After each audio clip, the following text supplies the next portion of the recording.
Chapter 1477. Wang Ling waited for less than 30 minutes before they came out of the changing room. For thousands of years, the overall style of traditional Chinese clothing had been light and plain. Although the style was simple, everyone looked different when they wore it. When they wore it, it gave off a faint artsy vibe, as if they had traveled back in time to the past. This was also the reason why traditional Chinese clothing was sought after by so many young people in modern times. The traditional Chinese clothing that Li Yuyue had chosen was called Red Maple of the Ages. It was a red robe with maple leaves and white rust patterns that symbolized raging fire. From Wang Ling's point of view, this red traditional Chinese clothing really matched Li Yuyue's temperament. Li Yuyue was a sunny girl who was passionate about making delicious food and had been around fire all year round. Her extroverted personality could be felt in this simple traditional Chinese clothing. "Where's Lotus Sun?" On the other side, Super Chen and Hero Guo also came out. The two brothers had chosen the same style, which was called Night Waves Don't Startle, and was a set of hanfu that was mainly black with a little white underwear. But to be honest, the effect of this Night Waves Don't Startle jacket was very average on Super Chen and Hero Guo. "Why did you choose this? It doesn't suit you." Li Yuyue dropped her forehead into her hand. "Didn't I tell you before that you'd look better with red and gold?" Any girl would feel helpless when it came to straight men's aesthetics. Boys usually didn't care too much about how they dressed. A lot of things were influenced by their environment, and people weren't born to dress up. It took time to develop. Everyone was different when it came to wearing traditional Chinese clothing, so Li Yuyue didn't think it was a problem with the clothes. It was that Super Chen and Hero Guo didn't quite fit the temperament of traditional Chinese clothing. One was a muscular, hot-blooded Chinibu teenager who was addicted to games but didn't forget to exercise. The other was a 10-year fat homebody who was addicted to games but didn't exercise, and spent all day flirting with his parrot at home. When the two of them came out in this traditional Chinese clothing, Li Yuyue felt that Super Chen and Hero Guo were like the foolish sons of a landlord. She couldn't bear to look at the scene. It's mainly because old Guo doesn't have a suitable size, and this unshaken Night Waves is the only one.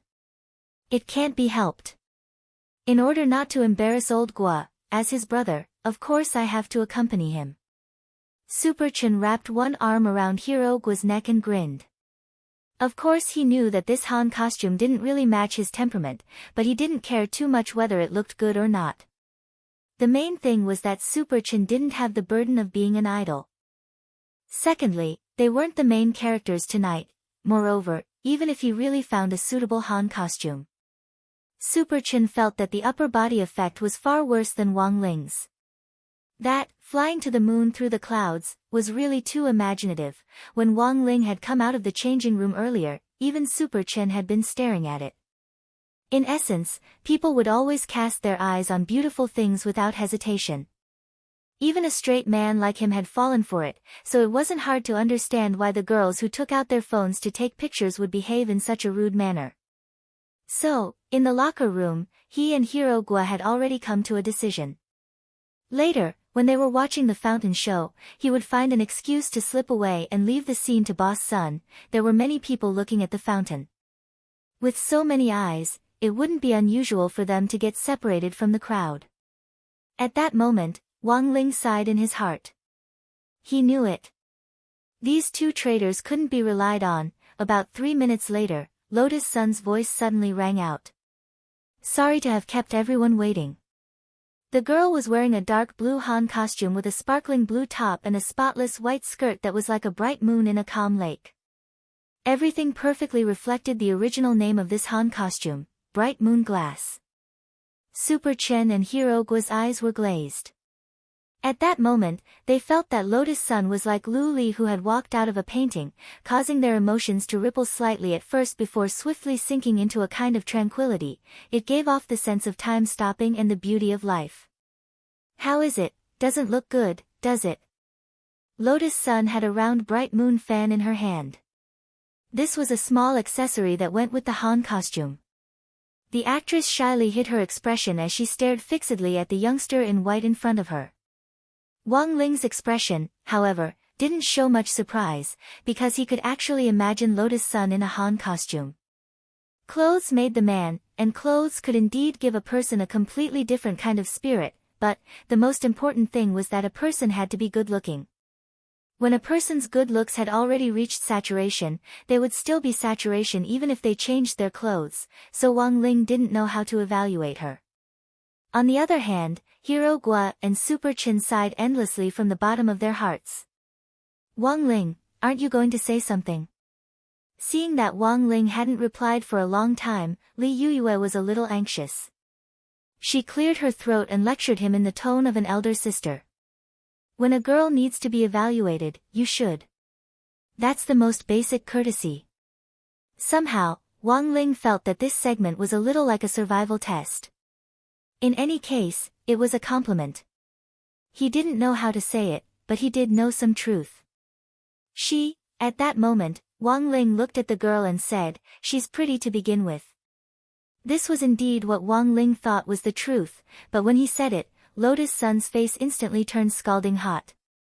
She hadn't expected Wang Ling to actually say this. In a split second, the girl felt as if her heart had been ruthlessly struck by something, and she immediately used the round fan to cover her shy face. Li Yuyue saw that the back of the fan seemed to be smoking. "Are you satisfied now?" She moved her face closer and whispered to Steam Beauty behind the fan. The girl's face couldn't help turning even redder. Then, Li Yuyue turned her gaze to Wang Ling. The youngster in front of her had a calm and unperturbed expression on his face. Crossing her arms, Li Yuyue felt a little gloomy, and suddenly felt that Wang Ling's wooden nature was hopeless.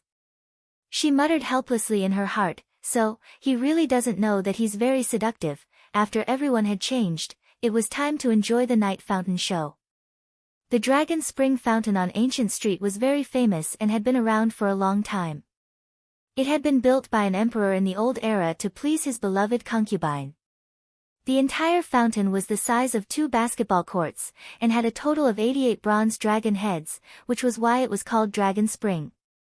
As for the fountain's water source, it was drawn from Dragon Tooth Mountain on the side. This was a huge project, and had once been regarded as a symbol of the emperor exploiting the working people at the bottom of the hierarchy. But at some point, the Dragon Spring on Ancient Cultivation Cultural Street had become an internet sensation. Even the story had changed. It had become a wonderful and touching love story between an infatuated emperor and a pure concubine. With this change, Dragon Spring had instantly become a famous tourist attraction. Touching the dragon head, tossing a coin, and praying for blessings by the fountain had practically become an essential part of the fountain show. "I've prepared some coins. Everyone, make a wish before the fountain show starts," Li Yuyue said at that moment. She distributed the 1 yuan coins to everyone one by one. Wang Ling imitated the passers-by on the side, and first touched the bronze dragon head next to the fountain. In the end, when he touched it, he realized that his dragon head wasn't the same as the one next to it, because the dragon horn of the dragon head he touched had already been rubbed flat. It was okay that it had been touched bald, Wang Ling sighed in his heart. He just touched it lightly, and then set up a timed repair spell for the dragon head he had touched. Since he was able to touch the dragon head, it was fate for this dragon head. Wang Ling felt that he had done a good deed by fixing it. After setting up the timed repair spell, everything was set. When no one was paying attention to the dragon head, its dragon horn would grow out while no one was looking. Then, Wang Ling imitated the others and gently dropped the coin into the fountain.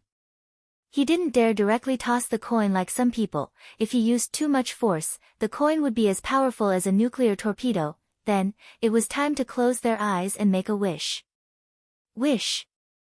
The sound of a clear spring. Super Chen made rapid progress. He made a wish and shouted at the same time, startling the people nearby. When all was said and done, he was a veteran player of 10 years of toxic milk powder. On the side, Hero Guo laughed. This was a game meme that only those who understood would understand.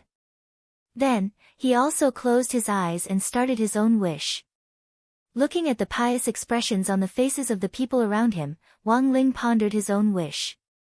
Actually, there were times when people just made a wish to give themselves psychological comfort so that they could put down their burdens and move on. There were actually a lot of rumors about the efficacy of the dragon spring. Wang Ling wasn't sure whether they were true or not.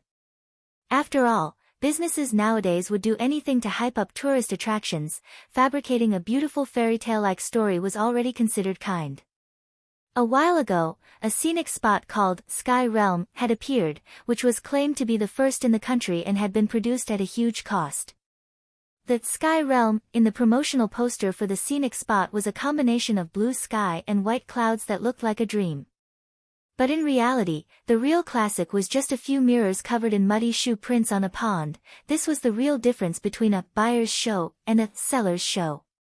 But whether it was useful or not, when it came to making a wish, it was better to believe it was real. You still had to have a dream. What if it came true? And so, Wang Ling closed his eyes. And he didn't open them for a long time.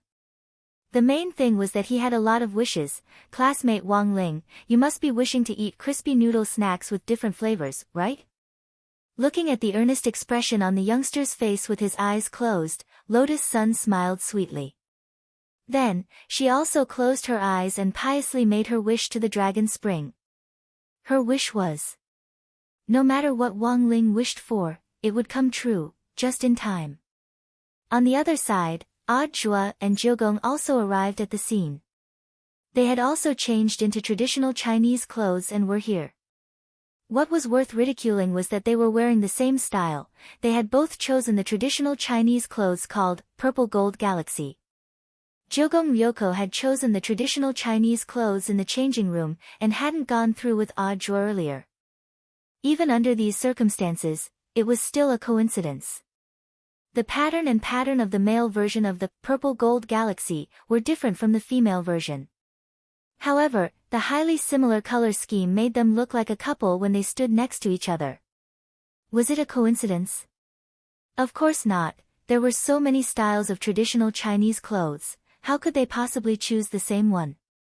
It was just that Jua had asked a good brother to help him ask around when Jiugong Ryoko was choosing her clothes. Of course, Jua couldn't expose such a small trick.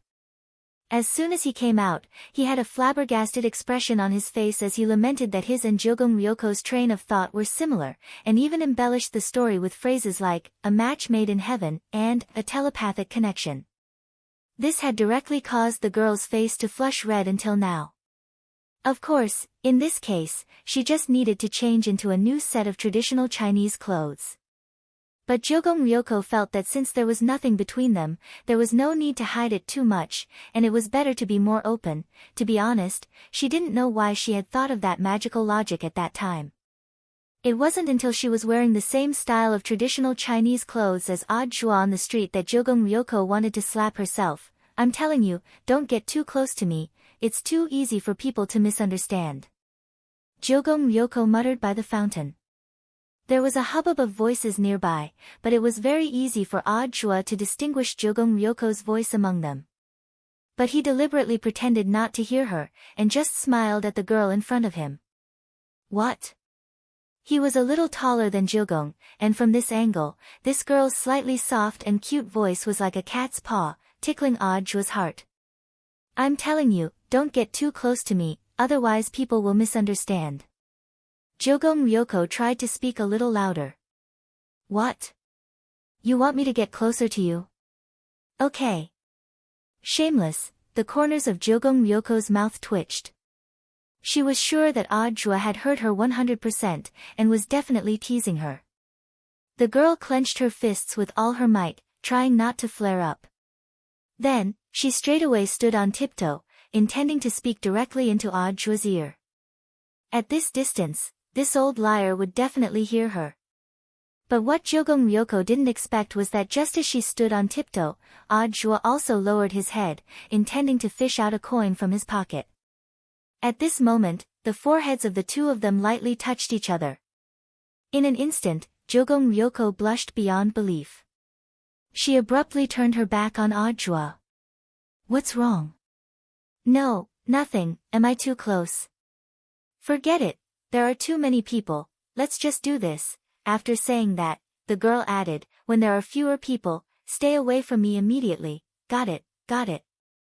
Chua smiled dotingly. Chapter 1478. At 8:30 that evening, the Dragon Spring in the central square of Old Street started its dreamlike fountain show on time. 88 dragon heads slowly raised their heads in front of everyone's eyes, and many people who were watching the Dragon Spring for the first time were amazed. This was one of the famous scenes before the start of the Dragon Spring Fountain Show, also known as the dragon raising its head. But it wasn't modified by modern technology, but by exquisite ancient craftsmanship. In the old era, to be able to develop such a high-tech fountain through mechanical design, it could only be said that the engineer who had built the Dragon Spring back then, he was indeed an extraordinary talent.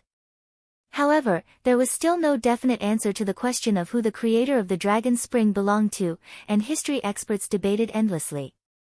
But there was one point of view that was unified. And that was that these history experts still believed that, the descendants of the creator of the Dragon Spring must still be in this world. The splendid lights, combined with the beautiful spray of water from the copper dragon heads combined with classical music, formed a fine seven-colored mist in the air, giving people the illusion that they were in an illusory world. Countless columns of water towered into the clouds, sometimes domineering and magnificent, sometimes graceful, sometimes light and lively, and sometimes ringing like a great bell. All kinds of changes stirred the hearts of the onlookers. For a moment, the couples by the fountain embraced each other, and everyone tacitly quieted down as they quietly watched the fountain show in front of them. Looking around, Ryoko Kyuko suddenly realized that the scene seemed a little awkward. Next to her, the couples were almost all hugging each other, which made Ryoko's face darken. It was just watching a fountain, was that necessary? It wasn't like they were on the Titanic. If they wanted to nibble, why didn't they do it in bed? You don't look very happy. Do you want a hug? Chua's voice sounded at that moment. How am I unhappy? Ryoko said, also. You were clearly behind me. How could you have seen my expression? I could tell from your aura, Chua said. That's the benefit of having a high cultivation level. Don't be too pleased with yourself, old liar. I'm still suspicious of you, the girl said. Do you think it's possible to cultivate to my level of fighting strength in 6 years? Chua smiled with a relaxed expression on his face. What if you have a fortuitous encounter? Who knows? Ryoko Kwamiya pouted and snorted. So now you're avoiding my question? Chua asked. What problem? Ryoko Kamiya pretended not to know. I asked you just now if you wanted a hug. Chua stepped forward. Don't move. Sensing that Chua's aura was getting closer, Ryoko instantly panicked a little. With a red face, she warned him in her own way, don't come near me. I really will be angry. Alright, I understand. Chua stepped back and raised his hands in surrender. Sigh, as expected of Yoshiko, even when she was angry, she was still so cute, as the saying went, haste makes waste. Chua had plenty of patience for this. I've mentioned it before. Know when to relax, this was Chua's first love rule for Ryoko Kamiya. At that moment, Chua turned his gaze to the other side. But when he saw that Wang Ling's eyes were still closed, he was stunned. This wish was perhaps a little too long, but very quickly, he realized what on earth was going on. It must be because the surrounding couples were hugging each other, causing Master to fall into an awkward situation. And the worst thing was, even Lotus Sun seemed to be surrounded by people. The two of them weren't far from each other, but there were couples all around them, and they were sandwiched in the middle like a game of Go. It was very obvious that Hiro Gua, Super Chen, and Li Yuyue had retreated in time, leaving the space for the two of them. But they had underestimated the number of couples around Longquan. The situation doesn't look good. I have to think of something. He had come to the old street this time mainly because he had been ordered by Wang Ling to help them out. Although he was flirting with Ryoko Kamiya, he still hadn't forgotten the task Shifu had given him. He could only go over first. Chua himself wasn't afraid of embarrassment. He then took the initiative to walk in Wang Ling's direction. Sensing that Chua's aura was getting farther away, Ryoko hurriedly asked, Where are you going? I I'm going to the bathroom. Do you want to follow me? Who wants to follow you? The girl snorted. Out of the corner of her eye, she looked in the direction Audrey was leaving in, and her intuition told her that things weren't that simple. So, should she follow him and take a look? Yoko was conflicted. She took about 3 seconds to think, and finally took a step forward. Of course, where this guy was going had nothing to do with her. But wasn't it normal for an employer to supervise a bodyguard's work? Thinking this, the girl seemed emboldened, and she began to move forward bravely. Her steps were firm and confident. At the same time, eldest Miss Sun, who was trapped among the couples, was troubled by the situation in front of her. As soon as the fountain show started, the couples nearby had all swarmed forward to get a better look, and had instantly separated her and Wang Ling. She was now surrounded by couples, and although she could sense Wang Ling's aura not far away from her, the situation was still very awkward. And most importantly, almost all the couples around her had started to nibble at each other's cheeks. The impact of this scene was undoubtedly a critical blow to a girl in unrequited love, and most importantly, she couldn't choose this moment to disturb others, as that would be too rude. Sorry, please excuse me. At that moment, a familiar voice rang out. It was as if she had heard the voice of her savior. She saw Audrey coming toward her and greeting the couple in front of him who were nibbling at each other's necks. The couple looked very unhappy at being disturbed. The man was a big guy with a tattoo on his arm, and he had an unhappy expression on his face. Who are you? Sorry, I just wanted to excuse you. My junior sister got separated inside. Audrey said very politely. School-style role-playing, how interesting. The tattooed man chuckled. Bro, where did you find this student? Introduce her to me. Don't you already have a girlfriend? Audrey frowned, feeling a little uncomfortable. It wasn't just him. When the people nearby heard this tattooed man's words, they all stopped what they were doing and looked over one after another. This was too scummy. It's a consensual thing, it's just for fun. My partner never minded.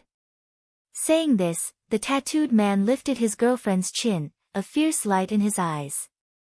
Isn't that right, HM?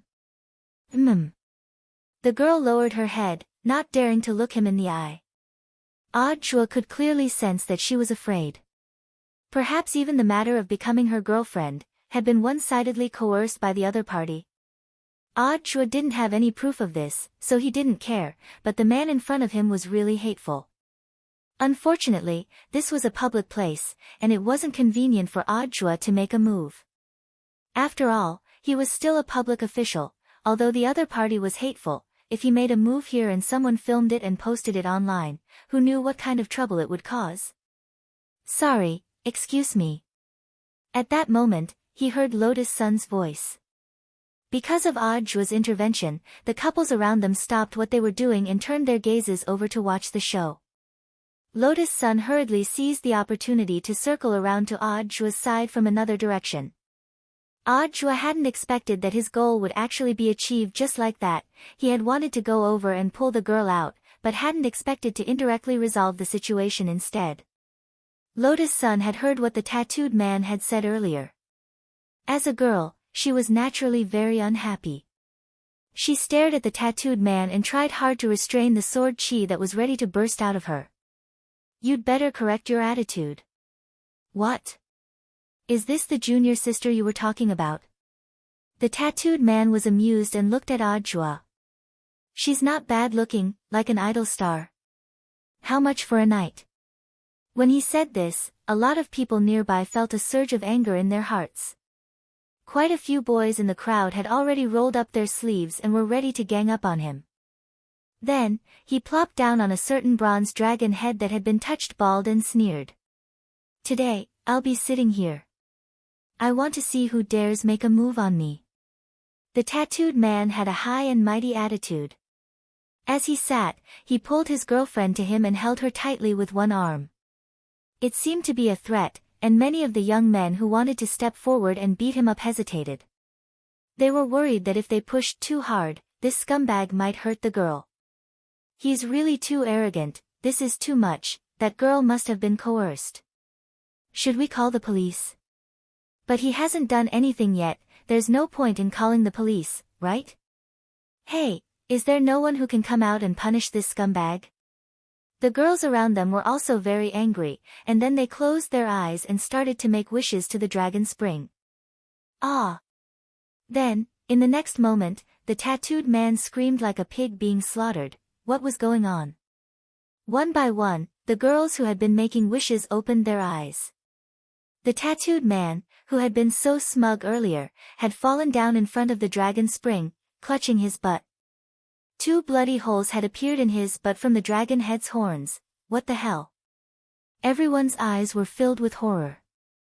The originally bald dragon head had actually grown horns again. It must be classmate Wang Ling. Lotus Sun instantly understood something.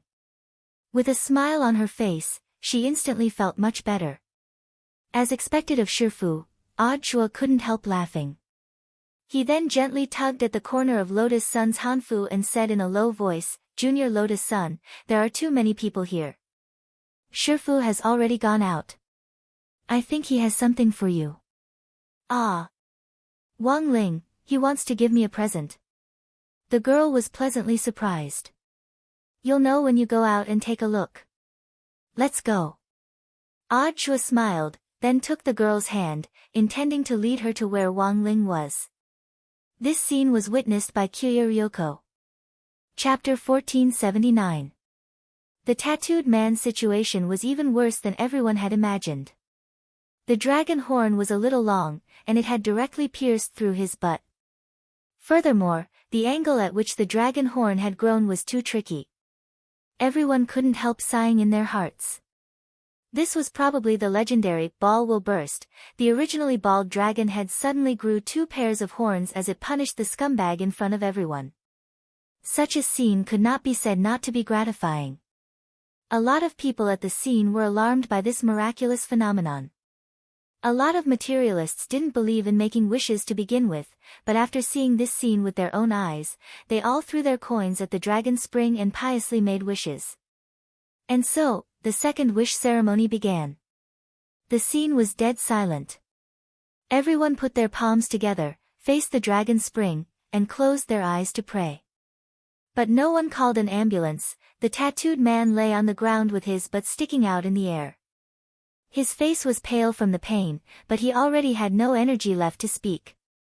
As for the girl he had coerced into becoming his girlfriend, she had already left the scene. The dragon horn had pierced the tattooed man's butt. Although Wang Ling had cast the spell, it really hadn't been calculated in advance, and was purely an accident. Evil people would be tormented by evil people, and retribution would come sooner or later, so sometimes, people shouldn't have no bottom line. On the other side, Ryoko Q's resentment had already begun to spread. It turned out that a woman's sixth sense was really scary. Moreover, Ryoko's sixth sense was innately accurate. At the same time, it was a label that Audiobook had always ignored. An indescribable anger welled up in Ryoko's heart. Sure enough, a leopard couldn't change its spots. An old liar was still an old liar. What happened to going to the washroom? Why had she come to this place? Furthermore, she was actually holding the hand of Lotus Sun, whom she had always regarded as her rival. Ryoko did her best to calm down, because if she looked angry now, it would mean that she actually cared a lot. She didn't want to show an expression of menstruation disorder in front of this old liar. Thus, her eyes narrowed slightly, and she used the round fan in her hand as a cover as she stealthily followed Audiobook from behind. As the saying went, catch someone dirty, catch adultery. No, strictly speaking, this didn't seem to count as catching adultery. This time, they were just looking for evidence that Audiobook had left his post without permission. As a bodyguard, he actually used the excuse of going to the washroom as an excuse to cheat on someone else. This was too much. Audiobook held Lotus Sun's hand all the way until they were out of the crowd. There were too many people, so bringing a girl along was actually a gentlemanly behavior. The main thing was that they were already very familiar with each other, so they didn't have any strange ideas or thoughts about each other. Of course, that was if Wang Ling was the one holding her. That would be different. This short 10-some-meter walk away from the crowd was enough for Lotus Sun to conjure up a 100,000-word romance novel. Senior Ajua, don't you feel a little cold? As they walked, Lotus Sun suddenly felt that something wasn't right. I really didn't expect there to be so many people today. It's probably because he left the crowd. Ajua said. It was mainly because they had just been watching the fountain show inside. The crowd was crowded together, and it was indeed a little stuffy. Come with me, Shifu is still there, said Ajua.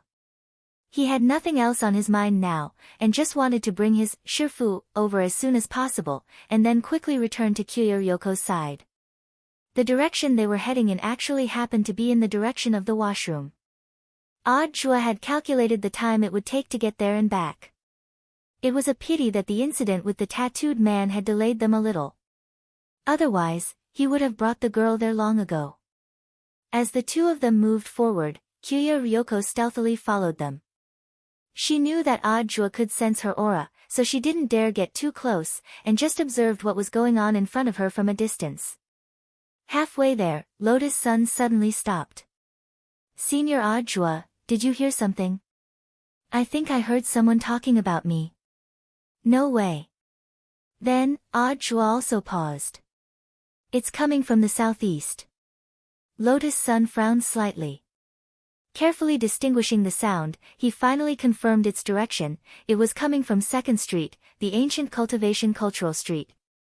Moreover, the voice was clearly coming from a mobile phone.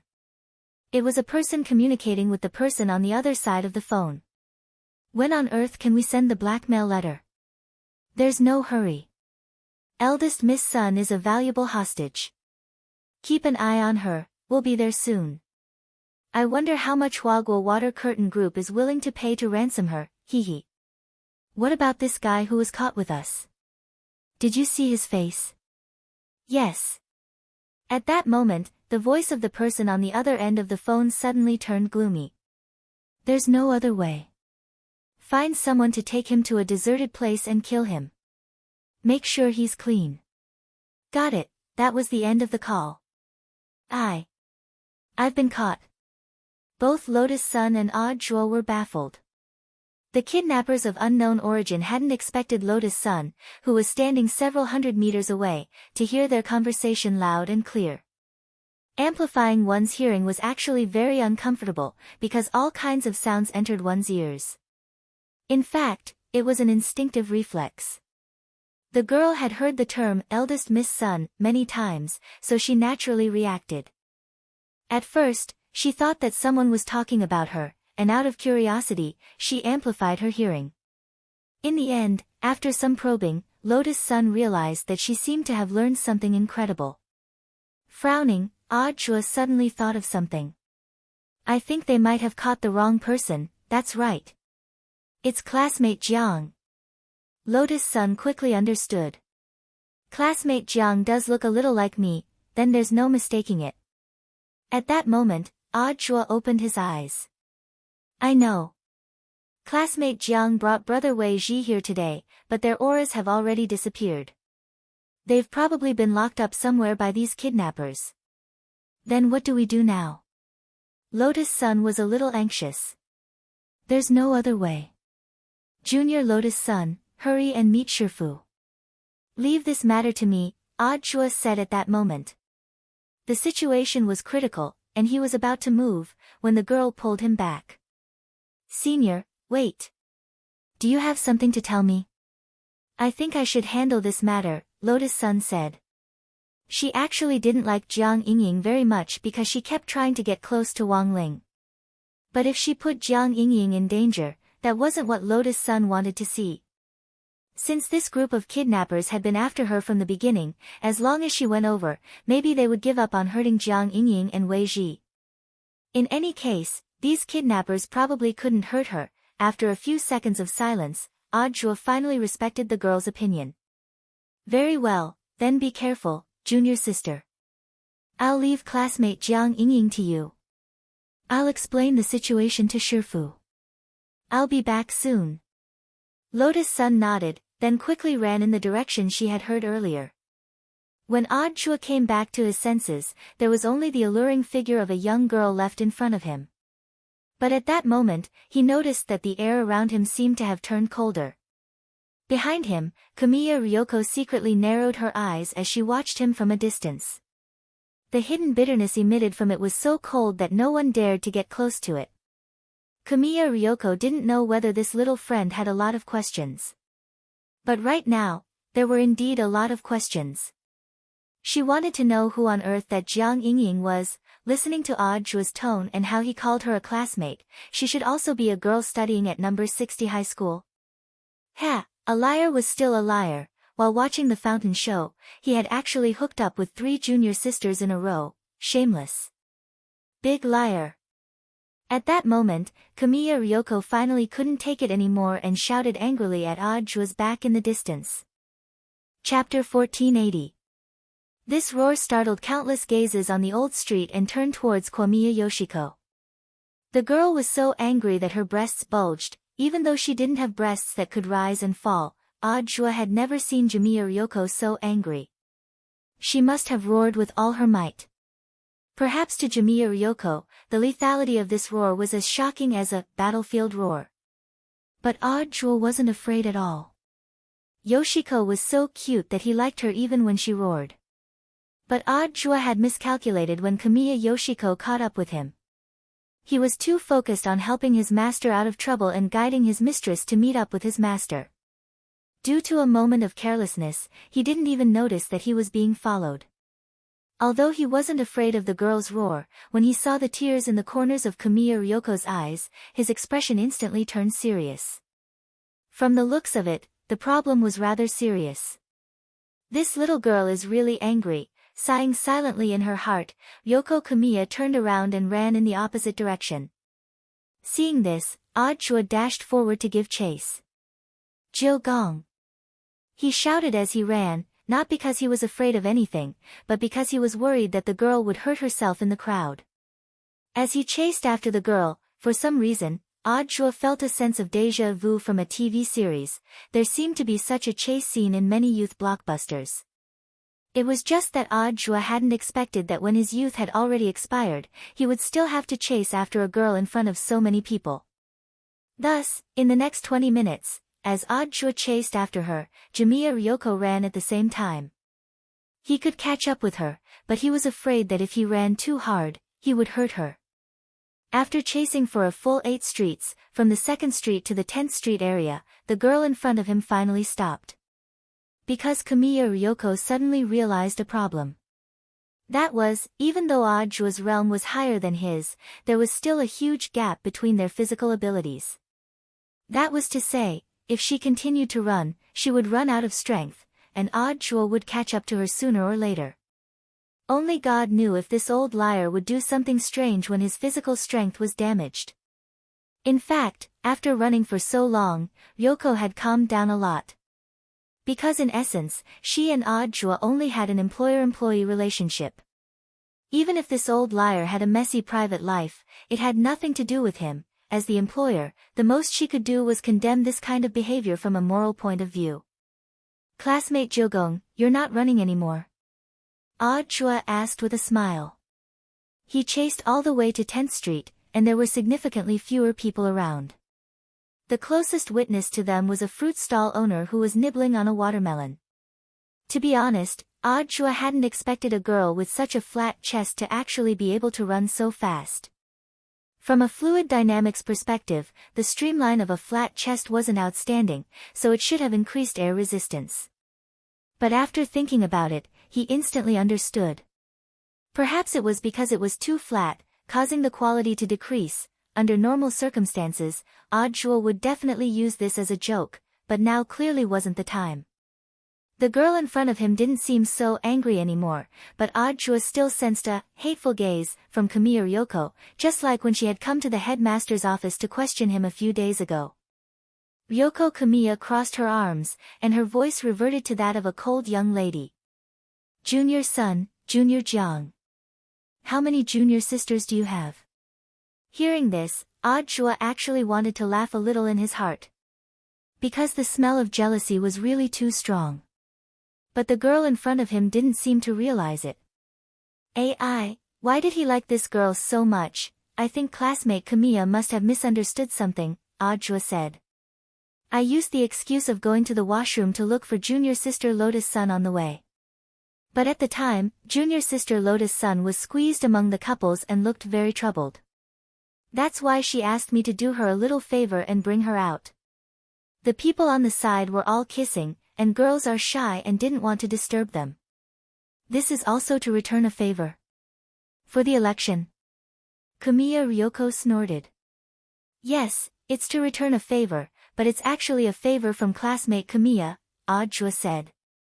As an excellent planner, he had naturally been looking for a way to make the two of them work together after learning that the relationship between his Shifu and Kamiya Ryoko wasn't very harmonious. In fact, as he had been running just now, Audra had indeed thought of a brilliant plan. I owe her a favor. Are you kidding me? Kamiya Ryoko had an incredulous expression on her face. I actually asked junior sister Lotus Sun to use her family's power to arrange the rooms for Wei and the other two, as well as the witness protection plan, Audra said. Of course, this explanation was different from the actual situation, but when you thought about it carefully, there was nothing wrong with it. This hotel was originally a property of Huaguo Water Curtain Group, so the implementation of the witness protection plan was inextricably linked to Huaguo Water Curtain Group. This was an unassailable reason. Even if Kamiya Ryoko investigated it later, the conclusion she would reach would be the same. While he had been chasing the girl, Audra had already written a text message to Lotus Sun, and had been prepared in advance to collude with her in case the cat was out of the bag. Although she was skeptical about this answer, Kamiya Ryoko felt a lot more comfortable. Did I say I wanted her help? Audra looked at her with a firm gaze and said, so I'll do everything for her. I begged her for a long time, for you. Kamiya Ryoko flushed. Spineless. You can investigate what I said later. Are you satisfied now? It's getting late, go back and get some rest, Audra said. Wait. There's still another junior sister you haven't told me. Who on earth is that Jiang Yingying? So there's something classmate Kamiya doesn't know?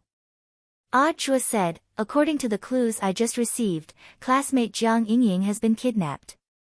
But in fact, this group of people came for junior sister Lotus Sun. How could it be wrong? At first glance, classmate Jiang Yingying and junior sister Lotus Sun do look a little alike. Junior sister Lotus Sun is now using her family's power to negotiate with the kidnappers, Audra said. He realized that the term, family's power, was really useful, and could perfectly explain a lot of things. So that's how it is, Kamiya Ryoko frowned and looked very concerned. Then how is Lotus Sun? Are you worried? Who's worried about her? I just want to return the favor. Now that the matter had been cleared up, Kamiya Ryoko's mood had already returned to normal. She snorted like a proud black swan as she strolled in the direction of the hotel. Then go back. As the employer, I'll give you special permission to pay more attention to the kidnappers tonight. Yes. Audra held back his laughter. Before leaving, he glanced at the fruit stall on the side of the road. Do you want to buy some fruit? Kamiya Ryoko glanced at the fruits on the stall and said disinterestedly, you decide. She actually had an idea. She mainly wanted to see if Audra's favorite fruit was the same as hers. Then, durian. Audra cupped his chin and thought seriously for a moment before he said this. He didn't know that this might be the worst decision he had ever made in his life. Chapter 1481. Hearing the word, durian, Kamiya Ryoko's expression brightened. Ah! You like durians too? To be honest, the girl was a little touched. After all, a lot of the people around her thought that durians were very smelly, and even the servants usually hid far away when she ate them. She hadn't expected Audra to have the same thoughts as her, and also like to eat durians. Isn't durian the most fragrant fruit in the world? At that moment, he looked at the girl with a smile in his eyes. Kamiya Ryoko's eyes instantly lit up. Although it was just a flash. It was already very rare for this rare expression to appear on Jimiya Ryoko's face. "How much is this durian?" Odd Chua asked the melon-eating stall owner as he crouched down. At the same time, he looked around and carefully picked out what he wanted. He realized that this fruit stall was not only down-to-earth, but also very rich in variety. There were even several different kinds of durians. "Strange, can you set up stalls casually in your country?" the girl asked curiously at that moment. The melon-eating stall owner put his hands on his hips and wiped the watermelon juice off his mouth with a handkerchief as he smiled honestly. "Little girl, you don't understand. This is called the stall economy. Now, it's very helpful for people's livelihood. But you have to pay attention to the cleanliness of the stall, and take the trash with you when you leave." "I see." Jimiya Ryoko nodded. Cultural differences weren't actually scary, what was more important was respect and understanding. Jimiya Ryoko had been longing for a country with a long history and culture like Hwashyo Nation since she was a child. One person's life was just a drop in the ocean compared to the long river of a country's history. Hwashyo Nation's rich cultivation culture was one of the reasons why it had always attracted cultivators from all over the world to visit, travel, and learn. "I know this is an ordinary durian, but what's that red durian?" Odd Chua suddenly asked at that moment. "That's a new product, full name Flame Durian. It tastes a little sweet and spicy." "Sweet and spicy, how can it taste good?" "I don't know if it tastes good, but it does sell very well."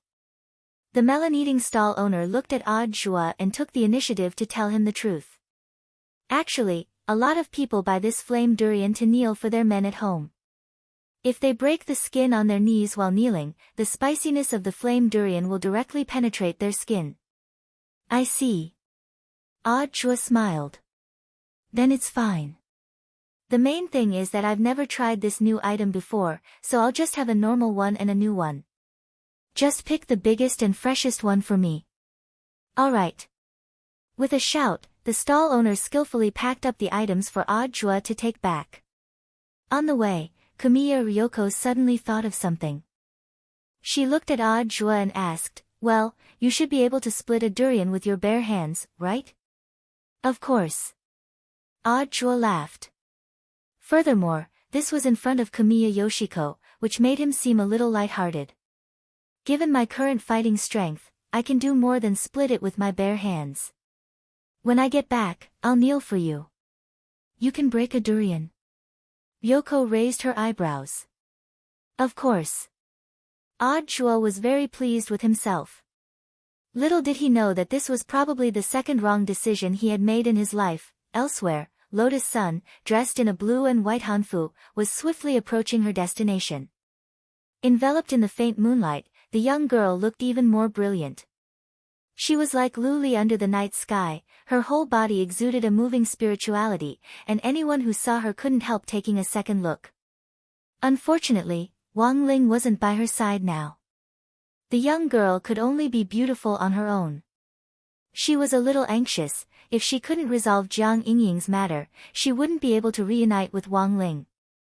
It had clearly been so hard for her to find a chance to be alone. At that moment, the difficulties and bitterness in her heart converged into one. It was too hard for her, but this had all started because of her, so she felt that she had to take responsibility. This was the responsibility that every teenager should have. "This is the place." This was a dark alley on 2nd Street. It was very narrow, and there was only a gap about 10 centimeters wide. There was no way to get out of here through normal means, but the sound just now had indeed come from here. The young girl released her sword chi and used it to magnify her senses to investigate. Sure enough, she found traces of magic on the walls to the left and right of the gap. "Is it the paper man spell?" She frowned slightly. This was actually a type of bone-shrinking spell, but it was much more difficult to operate. The inspiration for this spell came from the 2D paper men, husbands, wives, and so on that were currently popular on the market among otakus. And so, the paper man spell was born. Although Lotus Sun was strong in battle, she was still lacking in the practical application of many spells. She didn't know how to use the paper man spell, she just had some understanding of it. I'll leave it to you, the young girl said at that moment. She needed to directly pass through the gap to take a look. There was a flight ban over the old street, and flying over it on a sword wasn't allowed. Not only would she be fined, it would also be easy for the bandits to notice her. Sun Ying'er reacted quickly, and her shadow could easily pass through the gap. After she passed through, she swiftly switched positions with her original body and completed a magnificent, heaven and earth great shift. It seems that I still have to study hard from now on. Although she had successfully completed the shifting shadows, the young girl's heart was a lot heavier. Although she was indeed very strong now, most of that had come from Mysterious Sea. There were still areas that she needed to improve, and she absolutely couldn't become arrogant and complacent because of this. There was no end to learning, and as expected, she still had a long way to go. After smoothly passing through the narrow gap, Lotus Sun discovered that the world outside was actually an empty abandoned factory. There was a mottled smell of rust and unpleasant chemicals in the air, which mixed together to irritate the throat and nose. Lotus Sun quickly reacted. She had been tricked, it had seemed to be a trap from the very beginning. The other party had meticulously set it up, deliberately letting her hear that Jiang Yingying had been kidnapped, and then knowing that she would definitely find her way here. Thus, they had set up a transmission channel behind the narrow gap that could quickly change space, allowing Lotus Sun to instantly arrive somewhere else. This wasn't something that ordinary kidnappers could do. At that moment, Lotus Sun frowned deeply and couldn't help but raise her guard. It seemed that these kidnappers were stronger than she had imagined. At that moment, a slightly hollow voice rang out. Sure enough, everything is as that senior predicted. You will definitely fall for the trap and come here, eldest Miss Sun. In the darkness, a burly man about 3 meters tall wearing a black trench coat slowly walked out.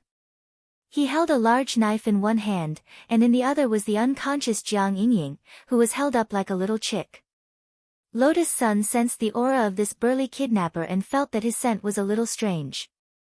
You don't seem to be human, the burly man laughed loudly. I underestimated you, Miss Sunday. I didn't expect you to even know this. At that moment, Lotus Sun let out a small sigh of relief.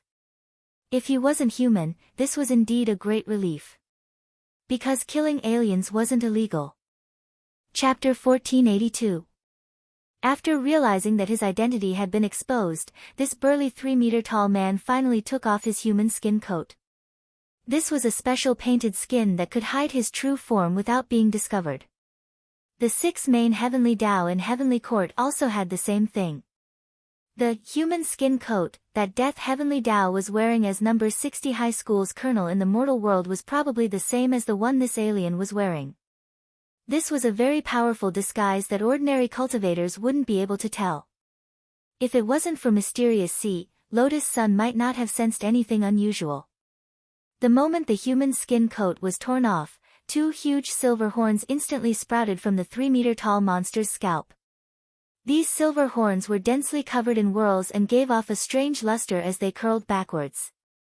This was a humanoid extraterrestrial life form with a silver horn, a single eye, a sharp chin, and a strange dark yellow pupil. Its skin was densely covered in scales with a metallic luster. Its 2-meter-long tail was covered in sharp barbs.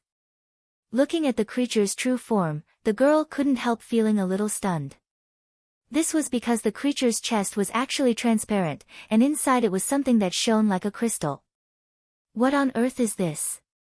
Even Sun Ying'er had never seen such a creature before. After all, she had all the information on the entire void in her mind. The void had a very long history, and it stood to reason that Sun Ying'er knew most of those alien creatures, but she had never seen anything like this, alien Iron Man.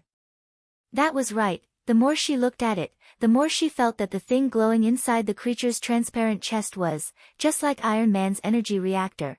Doesn't this venerable one look very mighty and domineering? The silver-horned man opened his mouth. In fact, he didn't really care what she thought. This is Earth, and it's normal for Earthlings to have the same aesthetic standards as the universe's average. Lotus Sun, this was the girl's first time fighting an alien.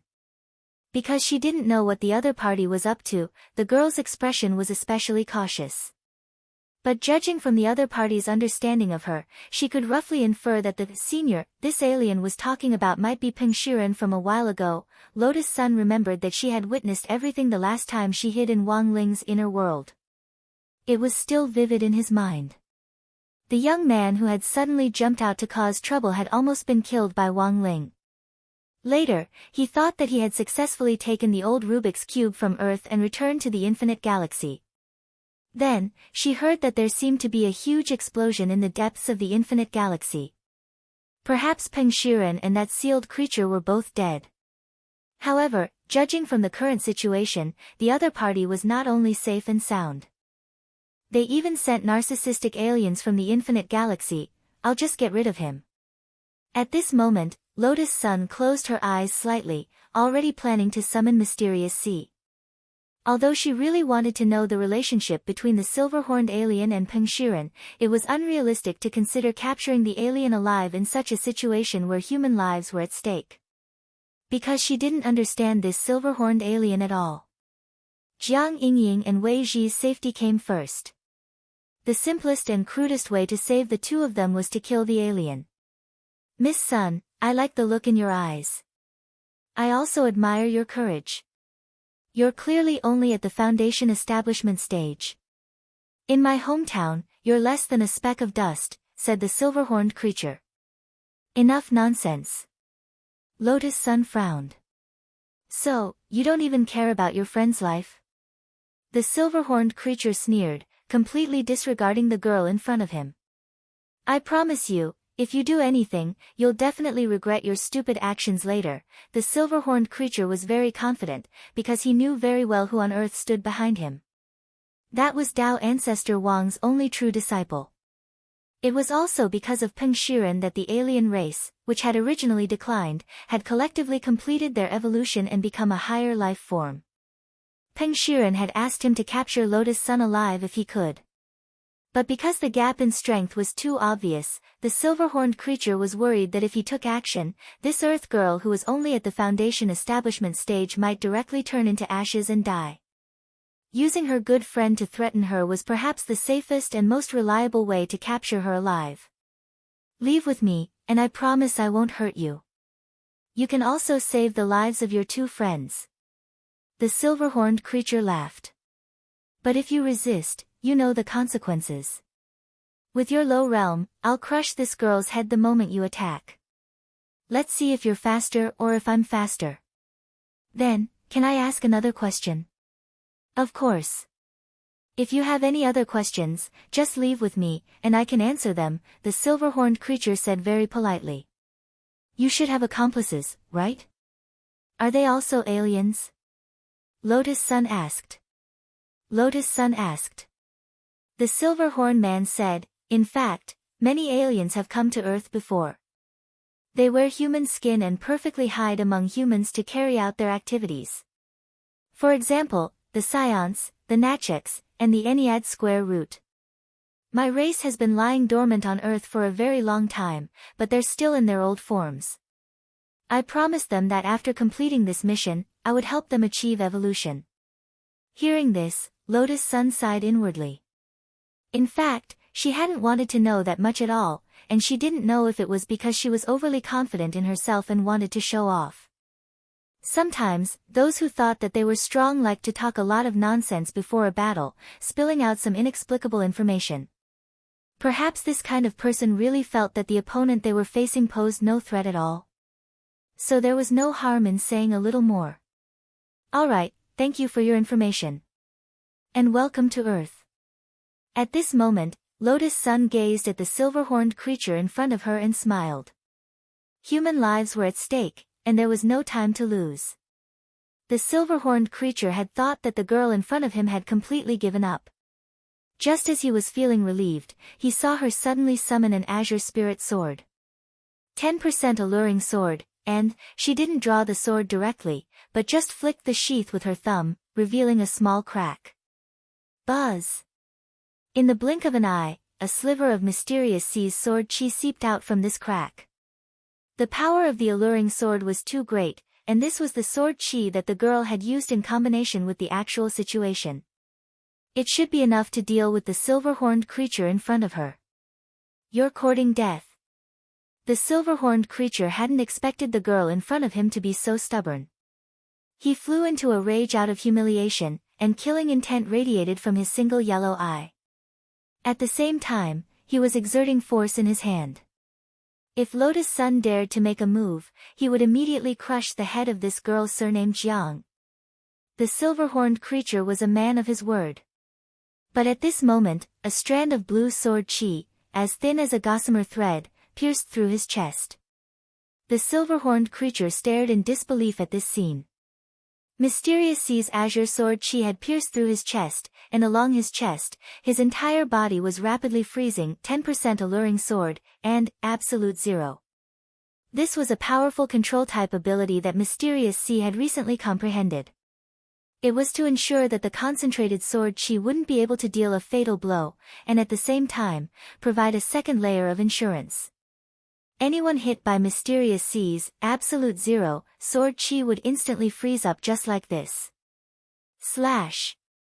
An aura as boundless as the ocean emanated from Lotus Sun's body. She still didn't draw the sheath, but stepped forward and easily cut off the silver-horned creature's right arm that was holding Jiang Yingying with just the sheath. Then, she cut off the silver-horned creature's head. She didn't make any unnecessary movements, but the girl who had stepped forward in her traditional Han dress was still the most dazzling firework of the night. Everything was finally over. Then, Lotus Sun freed Jiang Yingying from the silver-horned creature's severed right arm, and then checked her vital signs. Her heartbeat was stable, and her pulse was normal, but there was some knockout drug in her blood. Combined with the fact that Jiang Yingying had been caught and brought here wearing only a nightgown, she must have been drugged and brought here by those aliens when she was about to get an essential oil massage in the hotel. Fortunately, she's fine. Lotus Sun secretly heaved a sigh of relief. Then, she went to look for Wei Ji. Unfortunately, Wei Ji wasn't in good condition. She had found him in a corner of this abandoned factory. His face was deathly pale and his whole body had stiffened. He had been dead for at least 2 hours. Lotus Sun had no idea that Wei Ji had already been killed. How could this be? She immediately split off Mysterious Sea's healing sword chi to treat him. But unfortunately, it was all in vain. AI, there's nothing we can do now that he's dead. No matter how strong Mysterious Sea's healing sword chi is, it can't save someone who's been dead for 2 hours. Sun Yinger comforted her on the side. Unless there's something more powerful than Mysterious Sea's healing sword chi, Ling Jinren is probably the only one who can do it. Classmate Wang Ling, at that moment, Lotus Sun suddenly thought of something. That's right. I still have this. That's the only way. I can definitely do it. Sun Yinger saw Lotus Sun fumble around in Mysterious Sea's sword spirit space with her eyes closed. Finally, when she opened her hand, a white rabbit creamy candy appeared in it. Didn't you have insurance? Sun Yinger was blank. When you were dragged out by President Ng for training and weren't by my side, classmate Wang Ling gave me another one. Lotus Sun said. Without the slightest hesitation, she directly unwrapped the candy and stuffed it into Wei Ji's mouth. Buzz, a warm golden light surged out of Wei Ji's body. In less than 5 seconds, she sensed that Wei Ji's aura had returned. It worked. At that moment, Lotus Sun felt a weight lift off her shoulders. If Wei Ji died just like that because of her, she would definitely feel guilty for the rest of her life. Classmate Wang Ling, I owe you another favor. The girl's face broke into a smile. At this moment, Wei Ji successfully opened his eyes. Ugh, he felt like he had had a nightmare, in which a group of aliens had kidnapped him and then tortured him non-stop, and now, he had finally woken up from the dream. Wei Ji sat up straight and saw Lotus Sun at first glance. Miss Lotus Sun, why are you here? Don't say anything, brother Wei Ji. How do you feel now? Do you feel uncomfortable anywhere? She asked with concern. Uncomfortable? Wei Ji frowned. I don't feel particularly uncomfortable anywhere, but my chest feels a little heavy. Chest, Heavy. Lotus Sun was blank. Then, Wei Ji frowned as he touched his chest, a look of utter shock on his face. What is this? Why do I have 2 airbags? Lotus Sun, brother Wei Ji, calm down, no. I'm definitely still in the nightmare. Miss Lotus Sun, please don't wake me up again. I want to sleep a little more. After saying that, Wei Ji's vision darkened and he fainted again. What should we do? Lotus Sun was at a loss. It really is very big. Sun Yinger sighed. Let's take him back first. After all, it's really hard to accept waking up as a transvestite. Chapter 1483. If word got out that Battle Saint's granddaughter had been kidnapped, it would probably shake the whole country. Fortunately, Lotus Sun had handled the situation very well and prevented it from escalating further. Not only had she eliminated that blind alien in time, she had also obtained a lot of information and saved Jiang Yingying and Wei Ji's lives.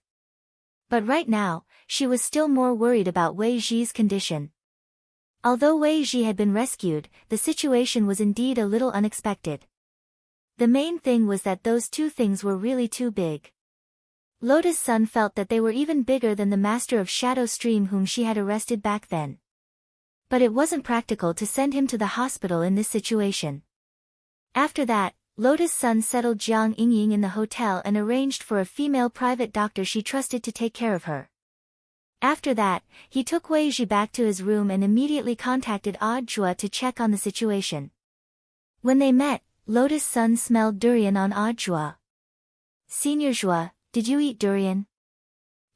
Sorry, don't you like the smell? I came in a hurry and didn't rinse my mouth. It's fine, I also like durian. Lotus Sun smiled. Audiobook could clearly feel the fatigue on the girl's face. While the passive version of becoming one with the sword could indeed increase the girl's combat strength, if she was constantly under stress, she would consume more energy. In the end, it wasn't usually a lack of physical strength, but a sense of mental exhaustion. There weren't any side effects, it was just that she got sleepy easily, and would be fine when she woke up. On the contrary, if she was more relaxed during the fight, there wouldn't be any problems. Thanks to the girl's call for help earlier, Audiobook had already gained a general understanding of the entire fight. Wei Ji had almost died, this was probably one of the main reasons for her nervousness. Master's wife was still lacking in battle experience. Audiobook smiled helplessly in his heart. In fact, he had missed a very important point. Actually, the main reason for the girl's nervousness was that during the fight, she had been constantly thinking of meeting up with Wang Ling as soon as possible. After all, she had fought Old God before. What kind of person was Old God? He was Tao ancestor Wang's first love and the founder of the world of the gods. In that fight, the girl had never shown any fear in the face of Old God. Let alone an alien whose combat strength was far inferior to Old God's. I'd better settle this matter as soon as possible. Audiobook muttered in his heart. He felt that the girl was in dire need of rest, and the tiredness could be seen from her expression. Perhaps it was her sense of responsibility that kept her from collapsing. Walking over to the big bed Wei Ji was lying on, he rubbed his eyes, thinking that he was seeing things. Why are there 2 basketballs on brother Wei Ji's body? I want to know too. Lotus Sun didn't know whether to laugh or cry. That's why I asked Senior to take a look. You said something big happened on the phone. Is this what you were referring to? Audiobook couldn't help laughing. After eating the white rabbit creamy candies Shifu gave you, brother Wei Ji was resurrected, and then these 2 basketballs appeared, right? Yes. Lotus Sun nodded. Staring at the bloated Wei Ji on the bed, Audiobook hesitated for a bit before he gritted his teeth and touched him with a red face. Brother Wei Ji, I'm sorry. Lotus Sun turned her face slightly and also felt her cheeks burning. For some reason, she felt that Audiobook seemed very familiar with this. Junior sister Lotus Sun, do you think I'm very skilled? When I was a grassroots soldier, I helped raise cows for the army. That's how I trained. Audiobook only let go after squeezing for a full 10 seconds. He couldn't help laughing. I think I know what's going on. Senior Zhua, you know how to solve it. The creamy candies Shifu gave me have the effect of rapidly and continuously increasing spirit energy. From a biological point of view, the chest is made up of muscle fibers and fat.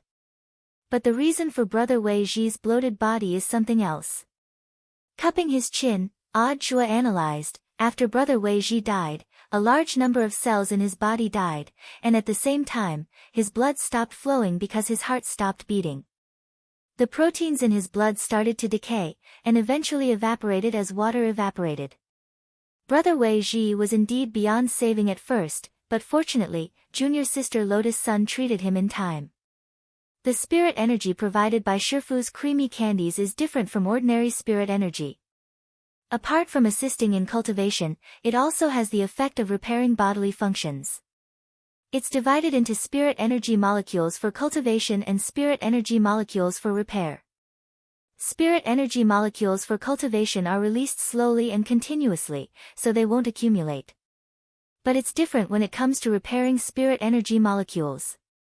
But because Brother Wei Ji was already dead, the spirit energy molecules activated by the creamy candies were for repair. At this point, Lotus Sun felt that she already understood a little. Zhua, after a large amount of spirit energy formed in Brother Wei Ji's body, it started to repair his cells, and in the end, Brother Wei Ji came back to life. I see. Lotus Sun was enlightened. So Brother Wei Ji is now, that's right. Brother Wei Ji's basketball now actually contains these spirit energy molecules for repair, and generally doesn't need any special treatment. After a while, the swelling will go down on its own, Zhua said. When Brother Wei Ji wakes up, you can directly tell him that it's a temporary side effect caused by a healing elixir, so he doesn't need to worry too much. That is to say, this creamy candies don't have any effect on breast enlargement to begin with. At that moment, Sun Yinger's voice suddenly rang out. Shifu is a decent person, of course he doesn't, AI. Sun Yinger sighed in disappointment. It seems that Ling Jinren still doesn't understand Rongrong's feelings. She really lacks puberty. You're the one who lacks puberty, it's clearly you who wants to. Lotus Sun blushed. Who knew whether it was because she was shy or because she was a little angry at Sun Yinger's inappropriate words. One last question, why are these spirit energy molecules for repair hoarding in the chest? Sun Yinger asked at that moment. Because Shifu specially custom-made them for women. They're ergonomically designed for women. I just didn't expect Brother Wei Ji to eat them. There are also male ones? Yes. Zhua nodded and said, it's just that for men, they swell in another place, the bladder. At that moment, Zhua looked at the time. It's getting late. Brother Wei Ji is fine, he'll be fine in 2 or 3 days. Junior Lotus Sun, you've worked hard today, I think you should rest early. You look very tired. No. I'm fine. After confirming that Wei Ji was safe and sound, Lotus Sun indeed felt as if a huge stone had been lifted off her shoulders, and she felt a lot more relaxed. Classmate Wang Ling is still waiting for me. She turned around, her mind still thinking about Wang Ling, but her eyelids couldn't help but close. She had only taken a few steps toward the door when her vision went black and she fell down. Zhua strode forward and steadied the girl. Sure enough, she still couldn't hold on. He knew it would be like this, he could only settle his master's wife in the hotel first. At that moment, Zhua thought in his heart. He asked Sun Yinger to help support Lotus Sun in Wei Ji's room for a while he ran to the front desk to get a presidential suite. In the end, when he was registering, the manager at the front desk said, "It's like this, Mr. Zhua. A youngster came here just now. He said that he had already gotten a room for Miss Sunday. Was it someone with delicate features and dead fish eyes?" Yes. The manager then took out a room card. This is the annual card for the presidential suite that the youngster left behind, as well as some candy. Where is he? He probably went home, although he wasn't surprised by this outcome. Zhua still sighed in his heart. If it hadn't been for this little interlude with the alien, Shifu and Masteress might have become one tonight, where's the candy? Audiobook asked after accepting the room card from the manager. The manager smiled slightly, then took out something from under the table and put it on the table. This sack is full of candy. Audiobook. Chapter 1484. A whole sack of White Rabbit creamy candies was already Wang Ling's trump card. But for Wang Ling himself, these candies were just for being stubborn sometimes. Perhaps Lotus Sun would come in handy now.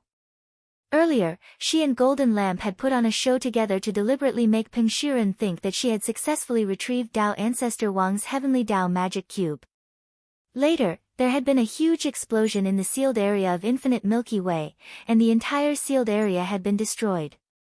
The auras of the terrifying creatures sealed inside, as well as Peng Shiren, had completely disappeared without a trace. Wang Ling had thought that they wouldn't die so easily, and had been waiting for Peng Shiren's next move. Who would have thought that he would actually be right?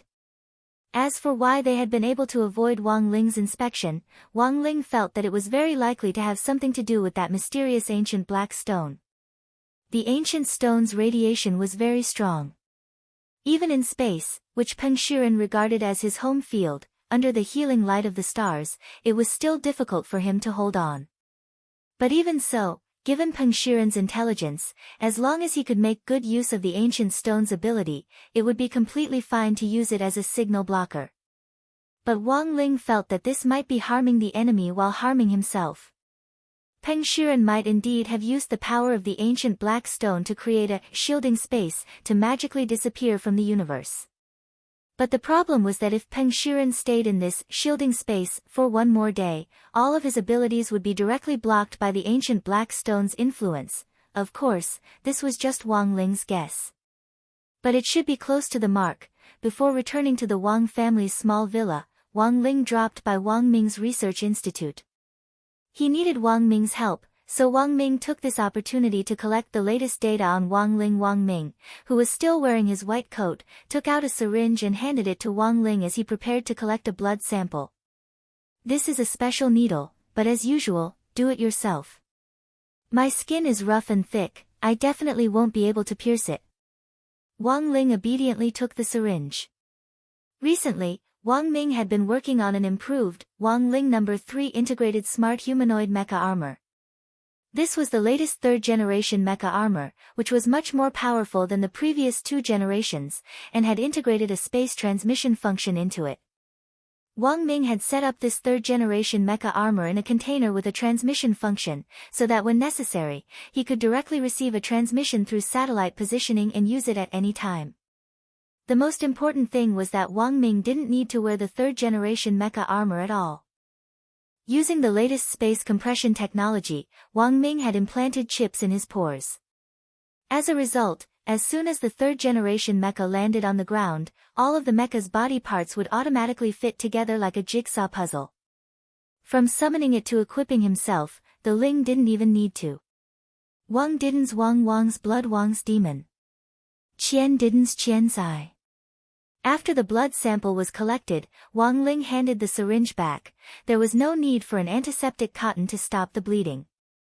Almost as soon as the needle was pulled out, the puncture disappeared at the same time. The speed at which it healed was incomparably astonishing. So, that Pen Brat's new move is to find a shoddy alien to deal with you? Wang Ming asked as he put the blood sample into a container. It's Lotus Sun, said Wang Ling. Isn't dealing with Miss Fu Rong the same as dealing with you? Wang Ming smiled evilly. It's different, Wang Ling replied. You're too impatient. Wang Ming wouldn't budge. No. Wang Ling's face was as calm as an ancient well. If you don't, then why are you talking so much to me? Wang Ming chuckled. Without another word, Wang Ling straightaway got up and prepared to wake Zhai Yin up in the sleeping cabin next door. Seeing this, Wang Ming pulled him back. Don't do this, my boy. I'm just joking. You probably don't want to wake up Zhai Yin to make you supper, right? After careful consideration, Wang Ling finally sat down again obediently. That's right. Wang Ming bared his teeth and smiled.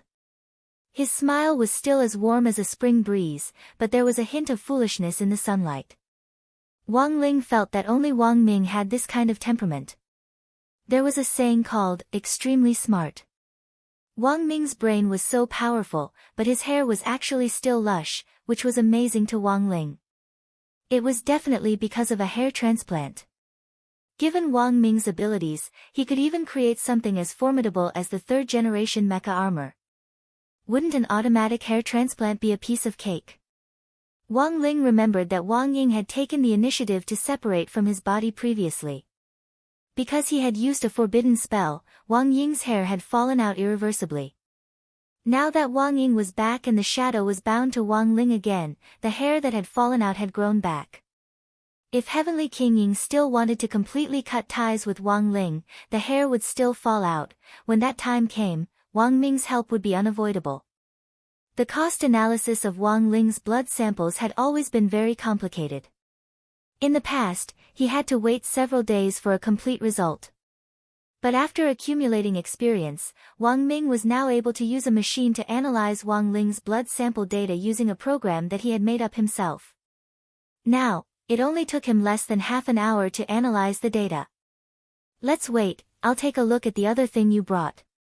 Then, Wang Ming took out a sealed test tube made of a special material from the table. It contained the ashes of the silver horn man that Wang Ling had collected earlier. They've already been reduced to ashes.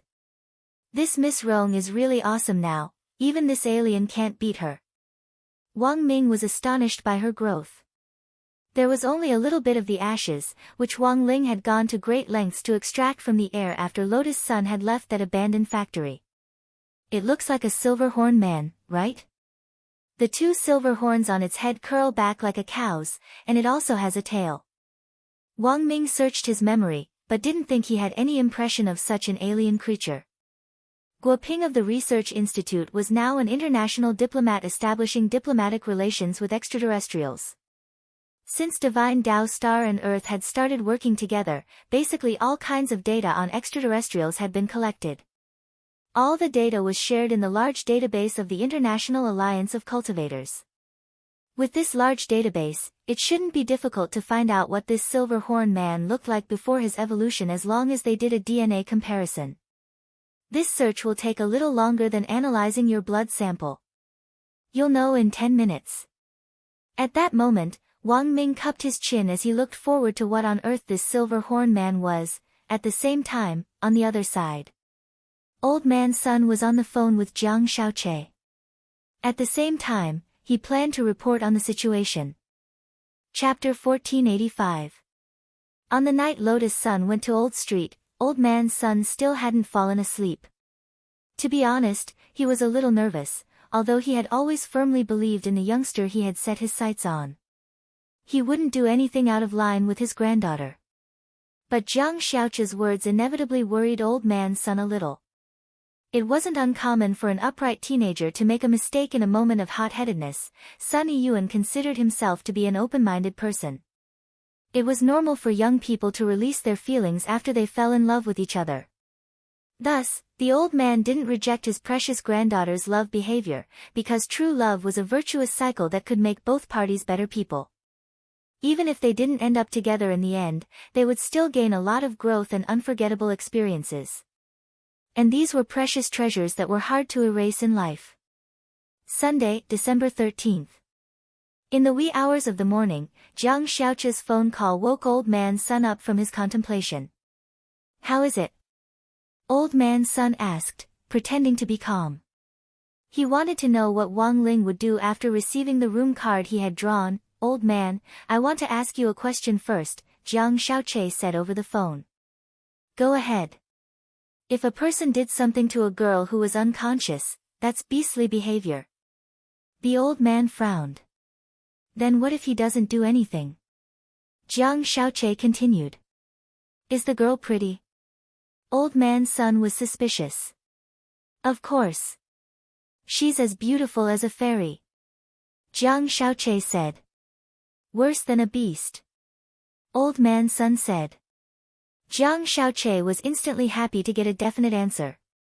Okay, I'll give you the latest update. Miss seems to have played all day today and is too tired. She didn't return to her villa, but stayed at the Holiday Inn on Old Street. No wonder Auntie Chio told me that Rongrong didn't come back tonight. At the very least, this child should have sent a message to inform us. That's not the point. Jiang Xiaoche smiled. The point is that Wang Ling used the room card he drew to get a room for eldest miss. Really? Old man Sun's pupils trembled. Then where is classmate Wang Ling now? Back. After getting a room, he gave the room card to the front desk. I can't believe he actually went back to his own home. Jiang Xiaoche smiled and said, that's the current situation. Is there anything you would like to say, old sir? According to the logic of the first few questions, abandoning the beautiful girl and going home to live was clearly an act that was worse than a beast. Jiang Xiaoche was looking forward to old man Sun's reply, but he heard Sun Yu and let out a long sigh of relief on the other side of the phone. Then, he said loudly, good. I knew it. Student Wang Ling won't let me down. Jiang Xiaoche, huh? What are you, for? Old man Sun said, this annual pass to the presidential suite is priceless. Even if classmate Wang Ling didn't resell it, he could still make a fortune. But he didn't do so, which proves that he's a very conservative person. Classmate Wang Ling clearly could have sold it, but when his classmate was tired, he took the initiative to take out his room card and get a room for Rongrong so that she could rest as soon as possible. This proves once again that classmate Wang Ling is actually a very generous person. After getting a room, classmate Wang Ling chose to leave on his own accord and go home to rest. He didn't take advantage of her when she was down to do anything out of line, which shows that classmate Wang Ling is a good, upright, and kind-hearted child. As expected of Rongrong, she really has good taste. As he said this, old man Sun's eyes started to glisten with tears. He himself was almost moved by what he had said. Jiang Xiaoche remembered that old man Sun clearly didn't say that just now. Elsewhere, in Wang Ming's lab, the DNA analysis report on the Silverhorn people had already been released. After comparing the data in the database, it showed that in the current large database, there was not a single DNA gene that matched the current data. In other words, the match had been a complete failure. This was a shared database of the International Alliance of Cultivators. After Divine Dao Star had been recruited, the data on the aliens here was as thick as an encyclopedia. But after a comparison, Wang Ming realized that there wasn't a single DNA match, which he hadn't expected. Although Guo Ping was currently mainly responsible for connecting with extraterrestrial civilizations, many of them had only learned about Earth through Divine Dao Star. But the fact was that human cultivators had never stopped exploring extraterrestrial civilizations all this time. Thus, the rumor that aliens were lurking in the human cultivation world wasn't groundless. The aliens related to the Silverhorn people had come to Earth a long time ago and used human skin to blend into human cultivator society. It wasn't strange that there was a lack of data in such a large database. They had mingled in human society for many years and had long since established themselves in human skin. They might even be among the top echelons of humanity. It might be easy to find a way to hide their traces. So to be on the safe side, Wang Ming used his own technical means to screen the Alliance's large database again. In the end, he sighed. Sure enough, there's no trace of an anomaly. There was only one way now, and that was to start with the private files of each country. Perhaps there would be new discoveries. The Alliance's large database contained public information. None of this was a secret. But as humans, selfishness was actually the norm. There might be additional secrets between countries that weren't made public that were included in special top-secret files. However, it would be extremely difficult to steal this file. Even if Wang Ming could do it, he would have to consider a lot of issues. Because if he failed, apart from exposing his personal information, his own country would also be implicated. Wang Ling looked at Wang Ming's serious expression. He suddenly thought of a famous line, "My lover is this country." He felt that this line was also very appropriate for Wang Ming. Although Wang Xiao was indeed a bit of an idiot sometimes, when he got serious and explored academic issues in his field of expertise, it was as if this man had become a completely different person. Give me 3 days, and I'll try my best. But for safety reasons, I can only retreat if I'm in danger of being exposed. Whether or not I can get the data will depend on my luck, Wang Ming said. All right. Wang Ling nodded. Then, he casually struck Wang Ming with a golden light. What is this? The Great Fortune Spell, said Wang Ling. Oh, is that the spell you used before that can greatly increase your fortune? Wang Ming said. In other words, I've become a lucky emperor now. Wang Ling nodded. But little brother, do you know that lucky emperor has another meaning now? In the language of Sun Island, it also means Pai. Combined with the concept of emperor, it means someone with big breasts. The Apex. Chapter 1486. That night, Wang Ling's blood analysis report was released. Wang Ming stared at the arrow after each line of data on the sample, and he couldn't help frowning. This wasn't a rare expression. When middle-aged people in hospitals with high blood sugar levels and fatty livers received their reports, the expression on their faces was almost identical to Wang Ming's. Such a frowning expression could also be seen on other occasions. For example, when your parents received your school report. For example, when you saw an author who was unfinished. For example, when your teacher found out that you hadn't done your homework and had run off to read The Daily Life of the Immortal King. For example, when you saw the author of a book write so many sentences starting with the word, for example, you might also frown and wonder whether this short and small author was faking the word count. Back to business. Generally speaking, when an ordinary person received a blood analysis report, their first reaction would definitely be to look at the arrow after the indicator. The normal range for cholesterol was 2.8 to 5.17 mol/L, and the test data was 6.17 mol/L. Although it was a little over, there was still hope. However, if there was an arrow in Wang Ling's blood sample, it often meant danger. Sure enough, it's just as I thought, the concentration of the energy is rising even faster than before. Wang Ming carefully examined the data in the analysis report, and his face turned a little unsightly. The analysis of Wang Ling's blood sample data had initially been for the purpose of building the 4th-generation mecha armor. In the end, the indicator in Wang Ling's body was extremely high, which was far beyond Wang Ming's expectations. According to the data on the talisman seal at the very beginning, the talisman seal could basically last Wang Ling for several years. In Wang Ling's body, the data on what Wang Ming called Ling energy concentration had reached an equilibrium level. As Wang Ling continued to grow, the talisman seal's suppression time decreased year by year.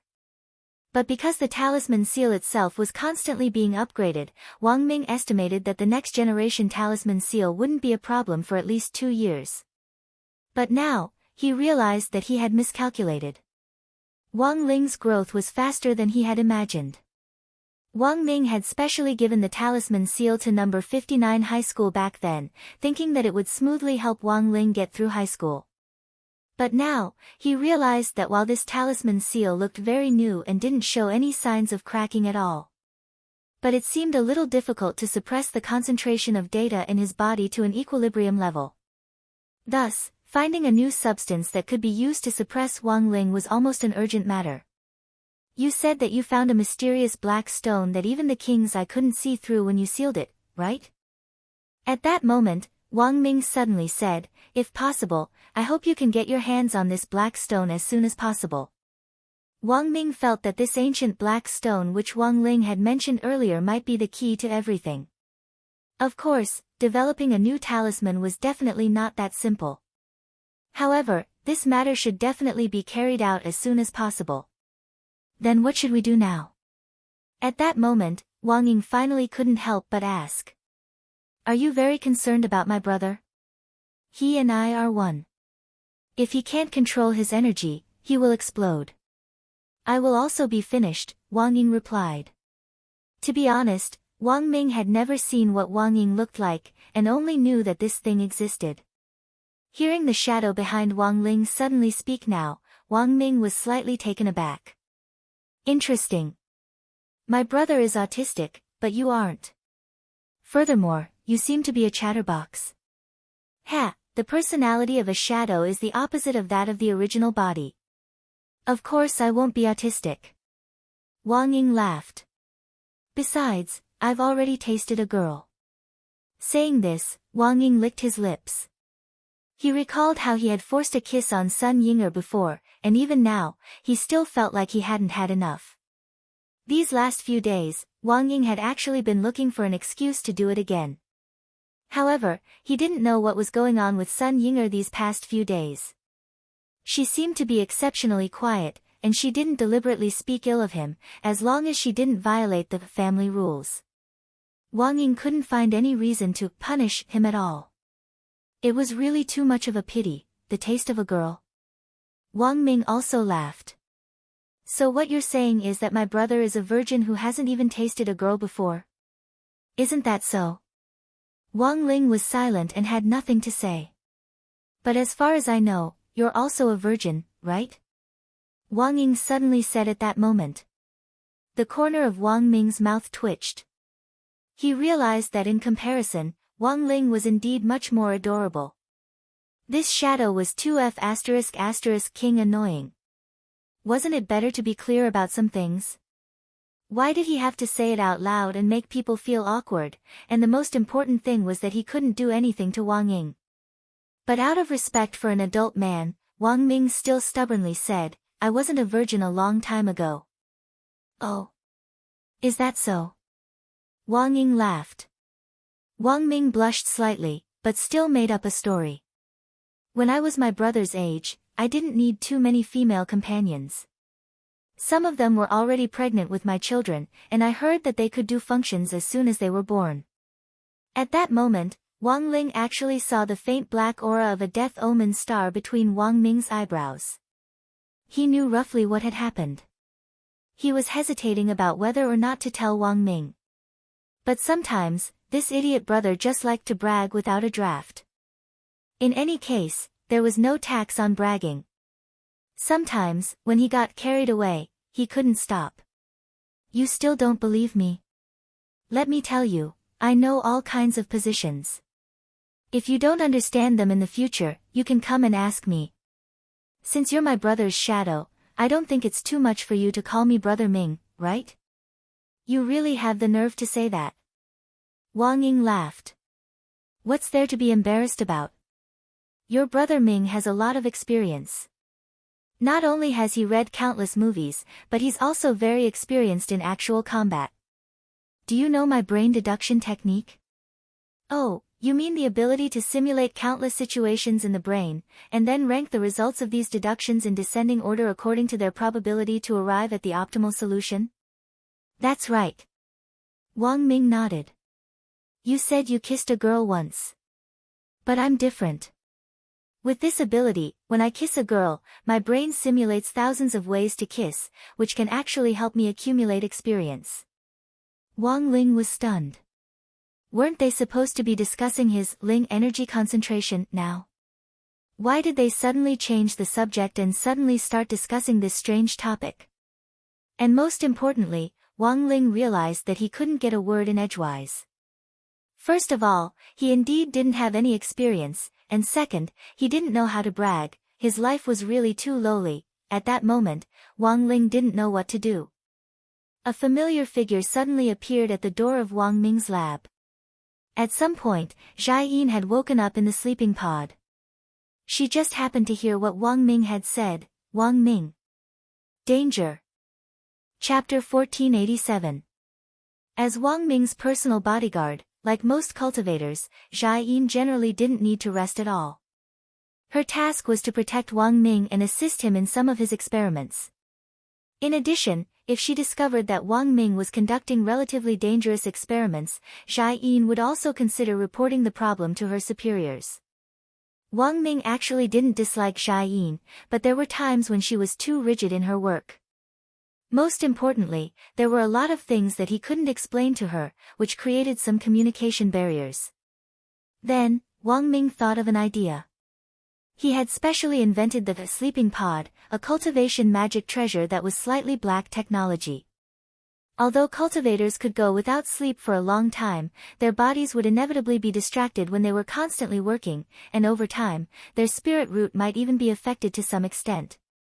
There weren't too many side effects. It was nothing more than overdrawing on the body in advance, resulting in a drop in concentration, rough skin, and so on. Wang Ming's sleeping pod was a tool specially designed to deal with this kind of situation. Sleeping for 5 minutes in the sleeping pod was equivalent to sleeping for 24 hours, and could quickly recharge a cultivator's batteries. Currently, the sleeping pods that Wang Ming had invented could be divided into the home type and the capsule type. The capsule-type sleeping pod had already been put into military use. As long as it was placed on the ground, the capsule would automatically expand when it was shaken, and then turn into a sleeping pod the size of a person. It was also a one-button operation to retract it, and it could be compressed back into a capsule by pressing a specific button. Wang Ming had now successfully applied for a patent on the sleeping pod. After the official announcement that it would be put into military use, there were a lot of orders from military factories, which was also Wang Ming's source of funding for his experiments. Just counting the orders from Huaxiao Nation alone, there were already several billion yuan. When he ran out of money, he would make some little gadgets to make a little money, that was all. As the most powerful brain, it had never been difficult for Wang Ming to develop new products. Of course, on the surface, he had invented the sleeping pod to serve the military, but the truth was that his original purpose had been to restrain Zhai Yin. Zhai Yin wouldn't let him do many of the experiments because they were dangerous. In this case, it was fine as long as he could lock Zhai Yin in the sleeping pod. Although Zhai Yin was a tomboy, she was in the end a girl who loved beauty. Zhai Yin didn't need Wang Ming to explain that not sleeping for a long time wasn't good for the skin. Thus, after the sleeping pods were invented, Zhai Yin had practically become accustomed to using them. Wang Ming had also figured out how she used them, and had taken advantage of Zhai Yin's time off to conduct a lot of secret experiments. So at this moment, Zhai Yin should still be inside. Wang Ming instantly quivered when he saw that slightly murderous gaze. "I didn't expect you to be so experienced in the field of love. Why haven't I heard you mention it before?" Zhai Yin's face was clouded as she focused all her attention on Wang Ming's words. He didn't care who on earth Wang Ming was discussing emotions with. When she woke up, she could hear Wang Ying's voice outside. She only knew that it clearly wasn't Wang Ling's voice, it was probably Wang Ming talking to a friend on speakerphone. She didn't care who he talked to. But as an official magic treasure researcher, while Wang Ming was an academician, he was also a magic treasure consultant specially hired by the army. This was a member of the organization. Since he was a member of the organization, Zhai Yin felt that it was necessary for her to be concerned about his lifestyle. "Yinzi, listen to me, it's not what you think." Wang Ming's forehead was already drenched in sweat. He didn't know why he was in such a hurry to explain these things to Zhai Yin. He just felt that if he didn't explain, the consequences might be very serious. That was because he realized that whenever Zhai Yin was in a bad mood, this guy would cook to vent his emotions. And he was the lab rat of Yinzi cuisine. As for how terrifying Zhai Yin's cooking was, Wang Ming felt that he didn't need to explain. It wasn't just that it was poisonous, it was all corpse-dissolving powder. Wang Ming felt that after eating it, his entire body would be melted by the poison.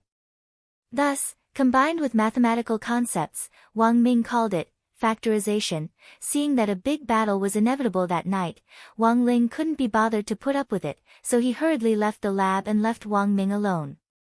He wasn't worried that Wang Ming would die. In any case, Wang Ming now had the support of the Great Fortune spell, so even if Zhai Yin used force, there was a high chance that Wang Ming would continuously miss him. However, the effect of the Great Fortune spell would only last for a week. After this week, Wang Ming's life would presumably become very exciting.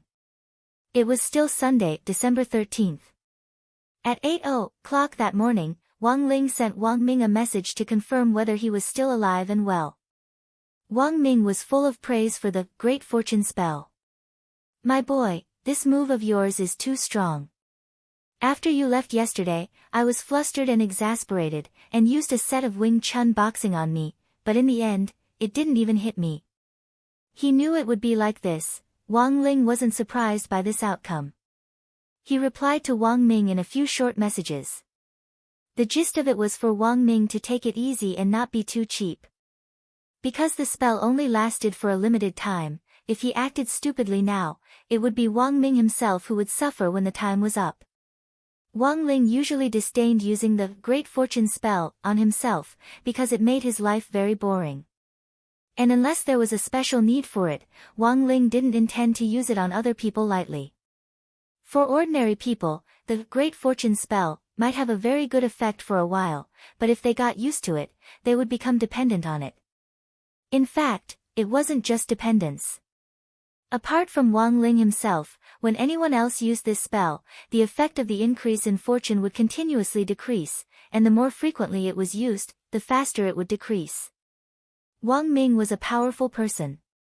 With the blessing of the Great Fortune spell, it was like adding wings to a tiger and adding flowers to a brocade. But there was no need to use it frequently. On the other side, Lotus Sun slept for a very long time. When she woke up, she found herself lying on the big bed in the hotel's presidential suite, and Sun Yinger was next to her, taking care of her. "Rong Rong, you're awake. What's wrong with me?" The girl got up and looked at the bathrobe she was wearing, and couldn't help feeling puzzled. "Who helped me change?" "Ling Zhenren, of course." Sun Yinger smiled evilly. "You were too tired yesterday, so you fainted. Ling Zhenren brought you here to take a bath and change your clothes." Classmate Wang Ling. This, how is this possible?" Lotus Sun covered her small mouth, her beautiful face pale. "I'm just kidding, of course it was me." Sun Yinger's face was full of grievance. "You know, Rong Rong, my waist isn't very good to begin with, but then again, are you looking forward to something?"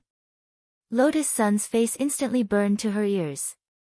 "I wasn't," although she hadn't been able to get along with Wang Ling alone yesterday, when she saw the sack of milk candies he had left for her, she was still taken aback. Although there was regret in her heart, she was more happy and delighted. After accepting the sack of milk candies, Lotus Sun was in a great mood. Close to noon that day, the girl was about to check out at the front desk on the first floor, when the elevator suddenly stopped on the third floor. When she opened the door, she saw Kumiya Ryoko and Odd Jua standing at the elevator door in the same style of traditional Chinese clothing. Lotus Sun's expression was extremely astonished. As expected of Senior Jua, that was too fast. But the atmosphere at the moment seemed a little stiff. It wasn't until the elevator reached the first floor and she heard the ding sound of the door opening that Lotus Sun plucked up the courage to ask Kumiya Ryoko tentatively, "Classmate Kumiya, can I ask you a question?" "Go ahead." Kumiya Ryoko snorted. "Classmate Kumiya, have you already been won over by Senior Jua?" Then, Lotus Sun saw Kumiya Ryoko's originally calm face gradually change color. Chapter 1488.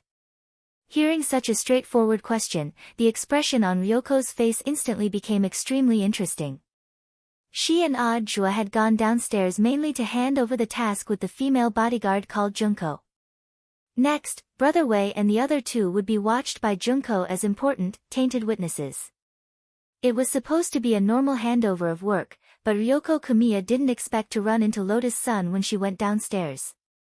Furthermore, he was asked such a strange question, strategy. What a joke, she would not be tricked by this flowery old liar. Ryoko blushed. In fact, she didn't reply directly. She just snorted and said, "Don't think that you can talk nonsense just because you helped me. Odd Jua and I only have a normal working relationship." She crossed her arms and looked a little impatient.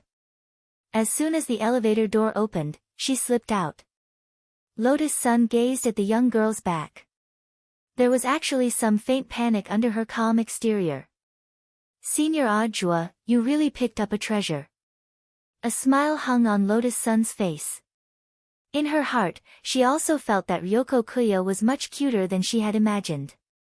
Originally, she and Jogong Ryoko were like fire and water, mainly because Lotus Sun was worried that Jogong Ryoko would harm the youth in her heart. Furthermore, they might even come up with some kind of seduction plan to deal with classmate Wang Ling. This was absolutely not allowed to happen. But from the inquiry just now, Lotus-san felt that perhaps even Ryoko herself hadn't realized that she had already fallen. He might not like Ajua yet, but he definitely had a good impression of him. After all, Yoshiko was a person who liked to say one thing and mean another. Junior sister Lotus-san must be joking.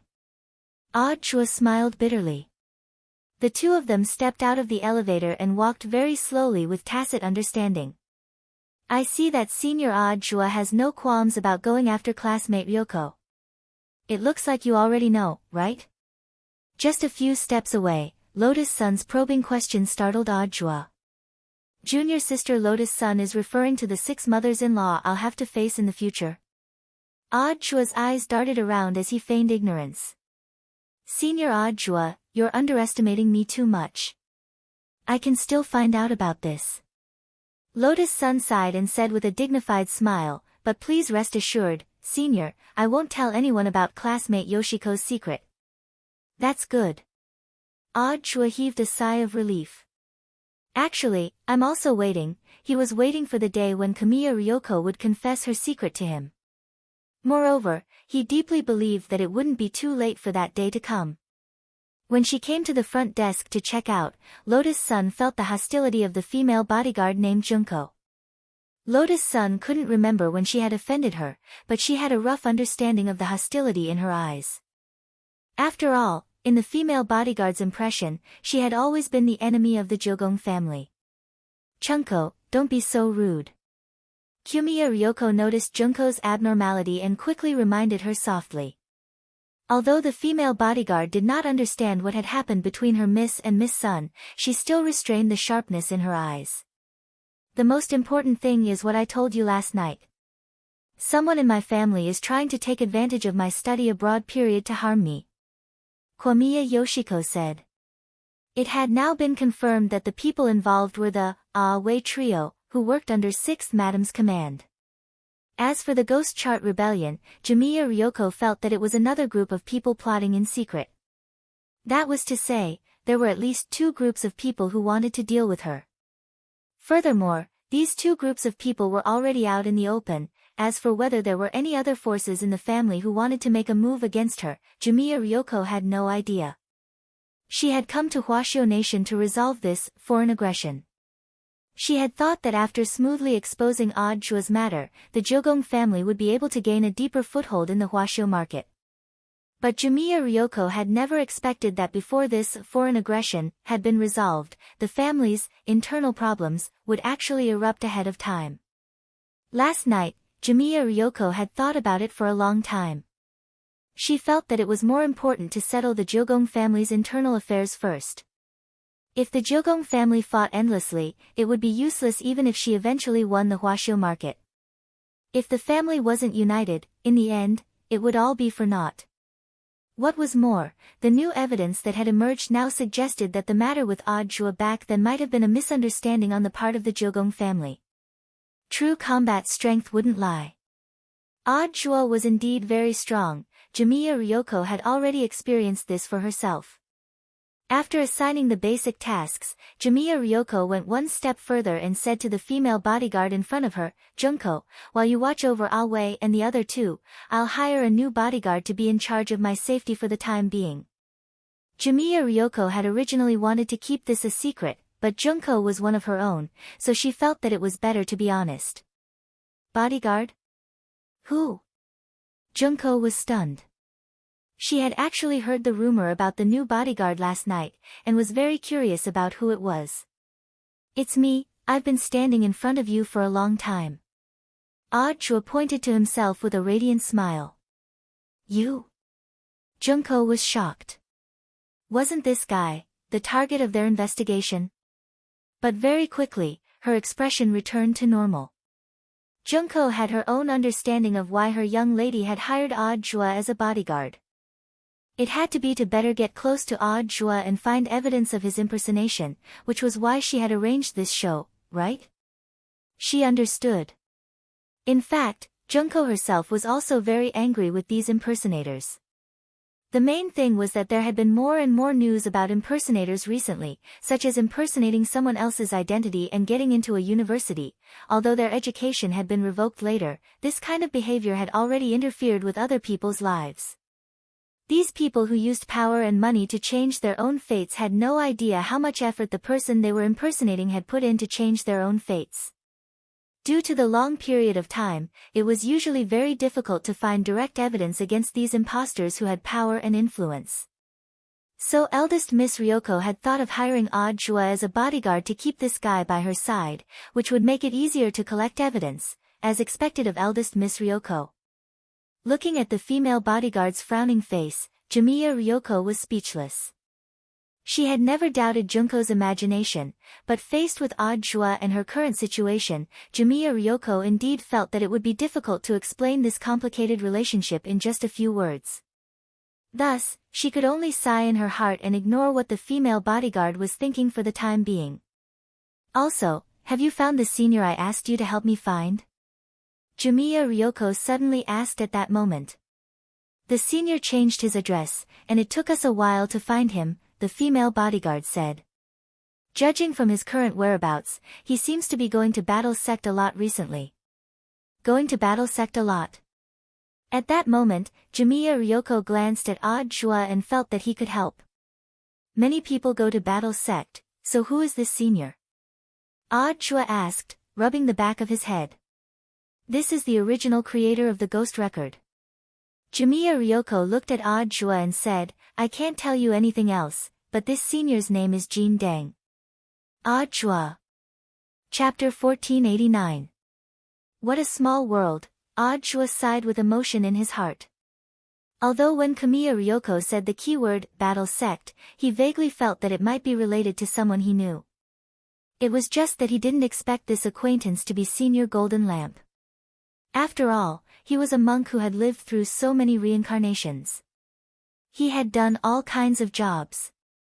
Even the production of the Jogong family's Ghost Manual had something to do with him. He was basically a full-time expert. It looks like you know this senior. Ryoko Kamiya blinked at Odd Jua, as if expecting something.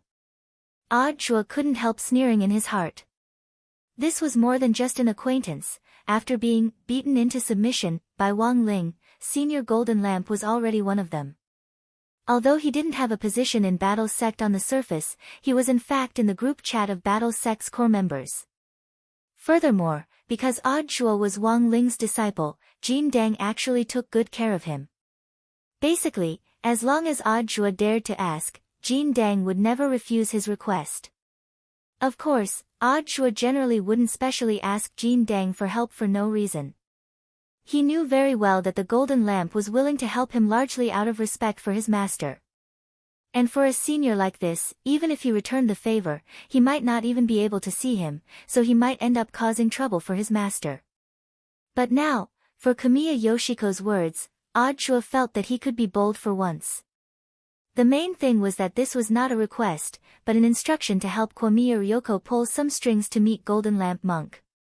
I have a rough idea of where Senior Golden Lamp is, but it's hard to say whether we'll meet. Odd Jua deliberately kept her in suspense. How about this, I'll take classmate Yoshiko to have a look today. I'll go too. I can send someone else to keep an eye on them. Junko said. You can't. You have to stay and look after him. Odd Jua looked at the female bodyguard. Monk Golden Lamp isn't used to being disturbed. He won't be happy if too many people go. But, just do as Odd Jua says, Chunzi. Keeping an eye on the three of them is your top priority, Ryoko Kamiya said. I understand, miss. Is there really something going on between you and this Odd Jua? Junko felt that she had discovered a huge secret. He was obviously sending her away. It was obvious that he wanted to spend some alone time with her. If you talk nonsense again, I'll deduct all of your salary. Ryoko blushed and snorted, the reason why I chose you to keep an eye on him is because I can only choose you. Now that Aoi and the others were being protected, the others thought that they were dead. Such an important secret must be guarded by the person I trust the most. Am I the person whom young mistress trusts the most? Of course. The female bodyguard named Junko was helpless. She was moved by Kamiya Ryoko's words. She could only obey the order. I understand, Mississippi Junko won't let you down. Then, following Kamiya Ryoko's instructions, she obediently went to the front desk to re-register her identity. Audrey glanced at the female bodyguard's temporary ID card and passport from a distance. The name on both of them was Springgrass Chung Chun. From the beginning, he had felt that there was something wrong with this female bodyguard, but he just couldn't put his finger on it. When all was said and done, Audrey actually didn't want to doubt Kusakusa Shigeru's loyalty to Ryoko. But for the sake of caution, he decided to secretly investigate Junko's background. What are you thinking? Can we go now? At that moment, Ryoko Kamiya looked at Audrey expectantly. Nothing, I was just thinking about the name Springgrass Chongchun, said Audrey. What's wrong with this name? Isn't the combination of Chao and Zhong Dong? And Miss Junko's catchphrase seems to be, I understand. Audrey smiled. So, Miss Junko is your Kyogo family's king of understanding? Hearing this, Ryoko's mouth twitched. She felt as if she had heard a chilling joke. Do you think you're very humorous? Are you cold? Sorry. Audrey smiled apologetically. If he had the time, I'm afraid he would have already found Senior Golden Lamp. Kamiya Ryoko sighed. You're in such a hurry to find Senior. Is it because you want to know why the replica Ghost album went berserk? Audrey asked. Yes. The copy I have has never had any problems before, said Ryoko frankly. But after what happened yesterday, this thing is like a ticking time bomb in my hands. Don't worry. We'll definitely find it. Audrey comforted the anxious girl and composed himself. And are you sure we're leaving now? Yes. Of course, the sooner, the better. But we haven't changed out of our clothes yet, have we? Audrey smiled. Of course, if you don't mind, I certainly won't mind classmate Ryoko and I wearing this couple's hanfu when we go out. Rogue, Kamiya Ryoko blushed. Flustered and exasperated, she stomped on Audrey's foot and fled upstairs to change her clothes. Following behind them, Audrey had a sour expression on his face. This stomp had been very comfortable. If she had stepped on him a few times while wearing black stockings, Audrey would have thought it would have been very interesting. After Kamiya Ryoko and Audrey left, Asakusa Nakaharu officially took over the task of looking after Aoi and the other two. She would notice the slightest movement in the room diagonally opposite the door. According to the rules of the Witness Protection Program, Aoi and the other two weren't allowed to leave the room without a special request. They were staying in a 3-person suite, and the signal in the room was shielded. No communication magic treasure could send a signal out. Junko would be responsible for their meals. She would deliver their meals at a fixed time, and after they were done eating, she would take away all the trash. Of course, to ensure that Aoi and the other two wouldn't go crazy in the room, the TV in the room could be turned on as usual. Moreover, a game console had been installed in the room, so that they could play some standalone games that didn't require an online connection to pass the time. This was a very simple job, and even a little boring, but the advantage was that it was generally more leisurely. Reasonably speaking, Asakusa Nakaharu should be happy, but she didn't feel relaxed at all. She had wanted to go with Kamiya Ryoko to see Jean Dang earlier because she had her own plans. It was absolutely right not to stay in the hotel at this time. Because Aoi and the other two were very important to Miss Ryoko, but now that she was forced to stay, even Asakusa Nakaharu herself didn't know what would happen next. She sat on the bed, hugging her knees, her thoughts extremely complicated. At that moment, her phone vibrated. Just like before, an unknown call made Asakusa Nakaharu's heart instantly jump. What's going on? It seems that you haven't reported the situation for 2 days in a row. Although the voice on the other end of the phone had been modified, it was still a person with a rough voice. Asakusa Nakaharu knew who was talking to her. She immediately fell into silence, and after a long time, she said, "Sorry. I asked for leave to go to the hospital yesterday, so, don't make excuses. The person on the other end of the phone didn't bother to listen to her explanation. Ms. Junko, I hope you can understand your situation and position. Don't play tricks. I know, very good. Now, let me ask you. Is Inoue Masahide still alive? On the other end of the phone, the person sneered in a tone as if everything was under control. Ms. Junko, I hope you can answer truthfully. Chapter 1490. Kumiya Ryoko had changed into light white sportswear. In fact, this was spring grass Shigure's clothes. Given that there would be more field work later on, it seemed more convenient to move around in sportswear. She had put her hair up and a white cap over it. From a distance, she looked like a very good-looking boy. Of course, the main reason why Kumiya Ryoko looked like a boy wasn't the sportswear, the coiled hair or the cap, but the fact that her chest wasn't too high above sea level. Audiobook personally drove Kumiya Ryoko to where Golden Lantern was currently staying.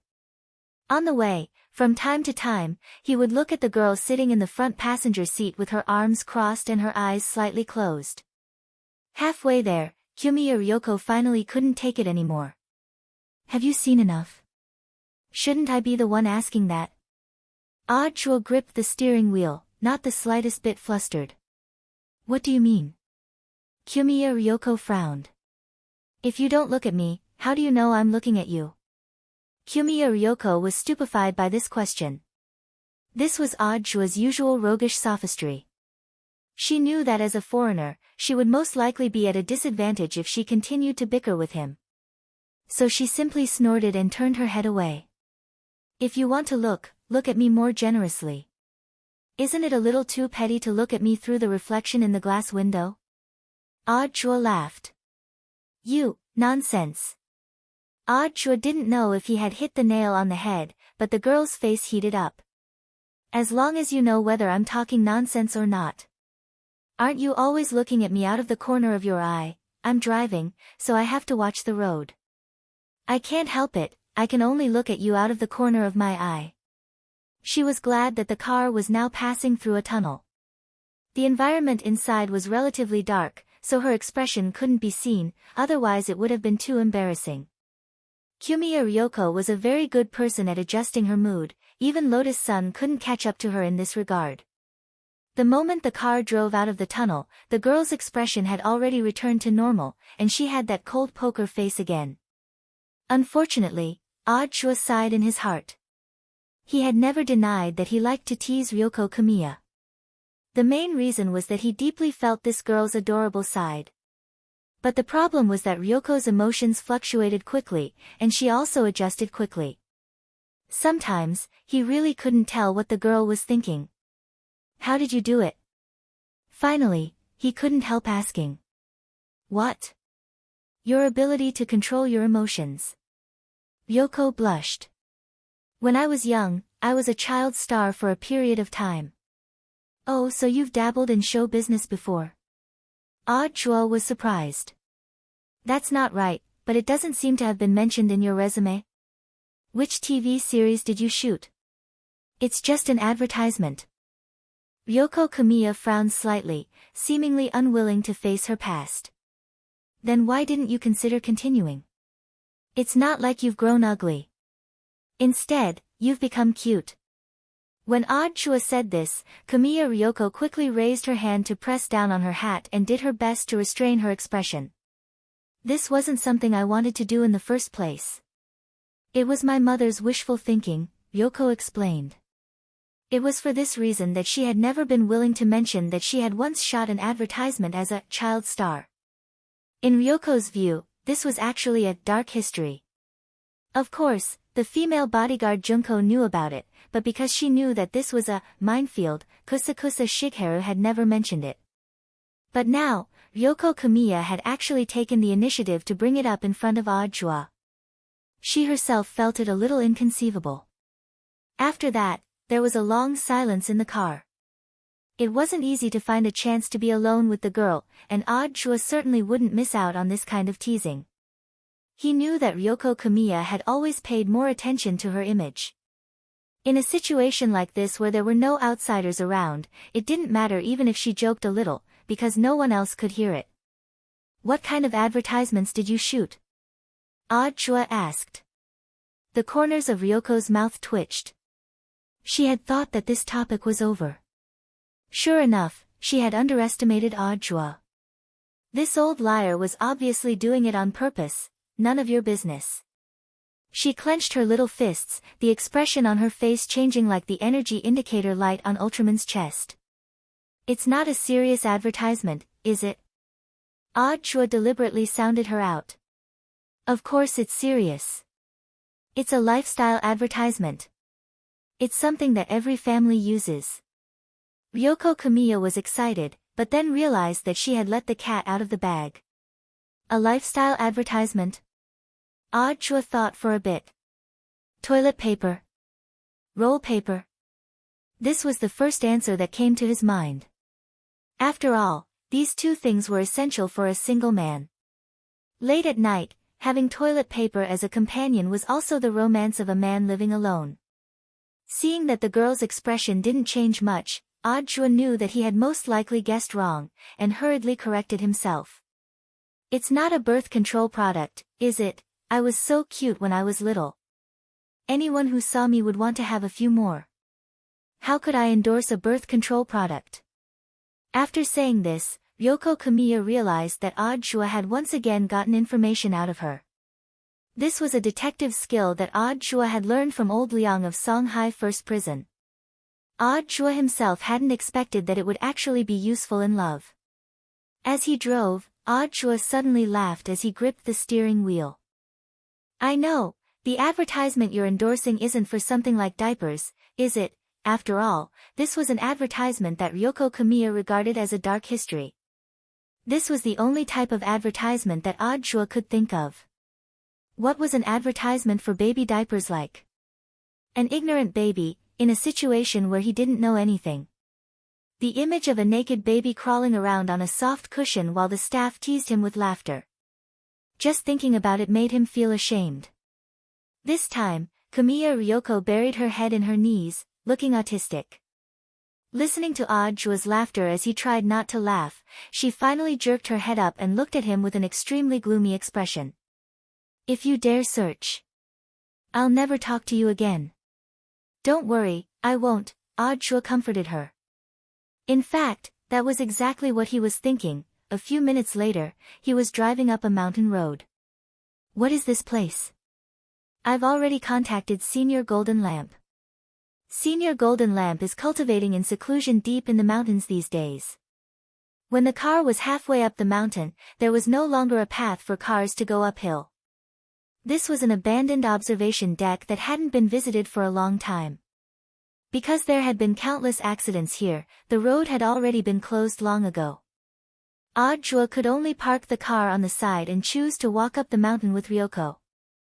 Is Senior Golden Lamp really in a place like this? This is Mount Wind and Thunder.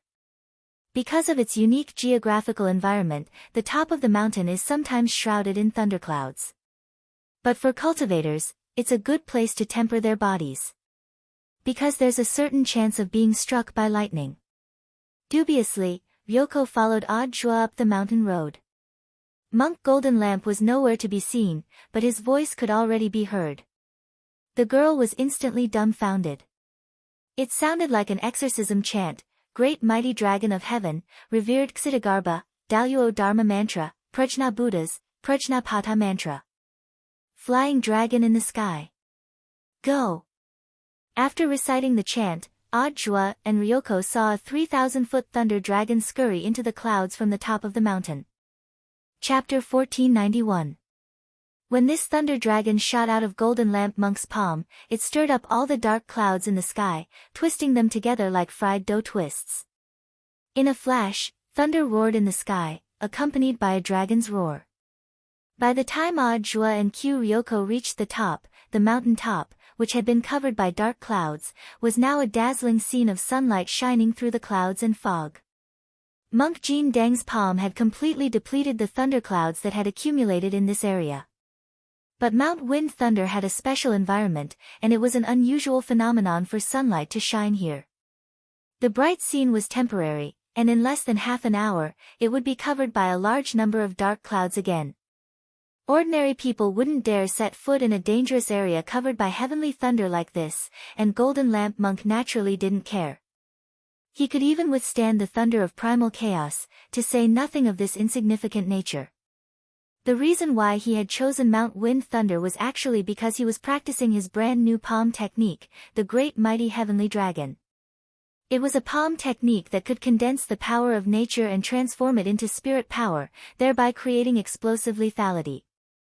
Golden Lamp Monk had tried many ways to condense the power of nature, but in the end, he had found that natural thunder was the best for enhancing the power of his palm technique. Of course, compared with the monk's other more lethal palm techniques, the Great Mighty Heavenly Dragon was in fact a long way off. In Golden Lamp Monk's own judgment, this palm technique could only be regarded as his basic palm technique, but there was indeed a need to study it. The main thing was that Golden Lamp Monk had realized that his palm technique was too powerful. Although the persona of a holy monk with one palm was very handsome, there was a small chance that he would make a mistake when faced with a mission to capture someone alive. He had clearly wanted to capture someone alive, but in the end, he had sent them away with one palm, which was very embarrassing. The Mighty Heavenly Dragon was a new spell that Monk Golden Lamp had developed based on his current situation. Apart from the fact that he could adjust its power, the more important thing was that this spell could allow the monk to capture any ghost alive on Earth with 100% certainty. You are Senior Golden Lamp. Ryoko hadn't expected that Odd Jewel wouldn't lie to her this time. He had smoothly led her to this legendary great senior who had developed the ghost manual. There was clearly some excitement on her face. She had wanted to kneel down in a grand salute, but the moment she bent her knees, Golden Lamp Monk helped her up. Miss, you don't have to be so polite.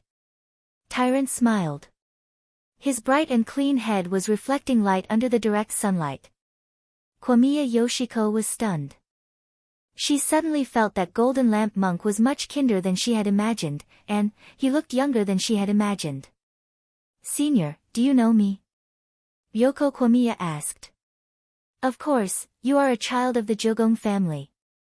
Jin Deng said, the old master of the Jogong family used to be my old friend, and the ghost record I gave him back then was actually the proof of our friendship. Then you must know about me, senior. Of course.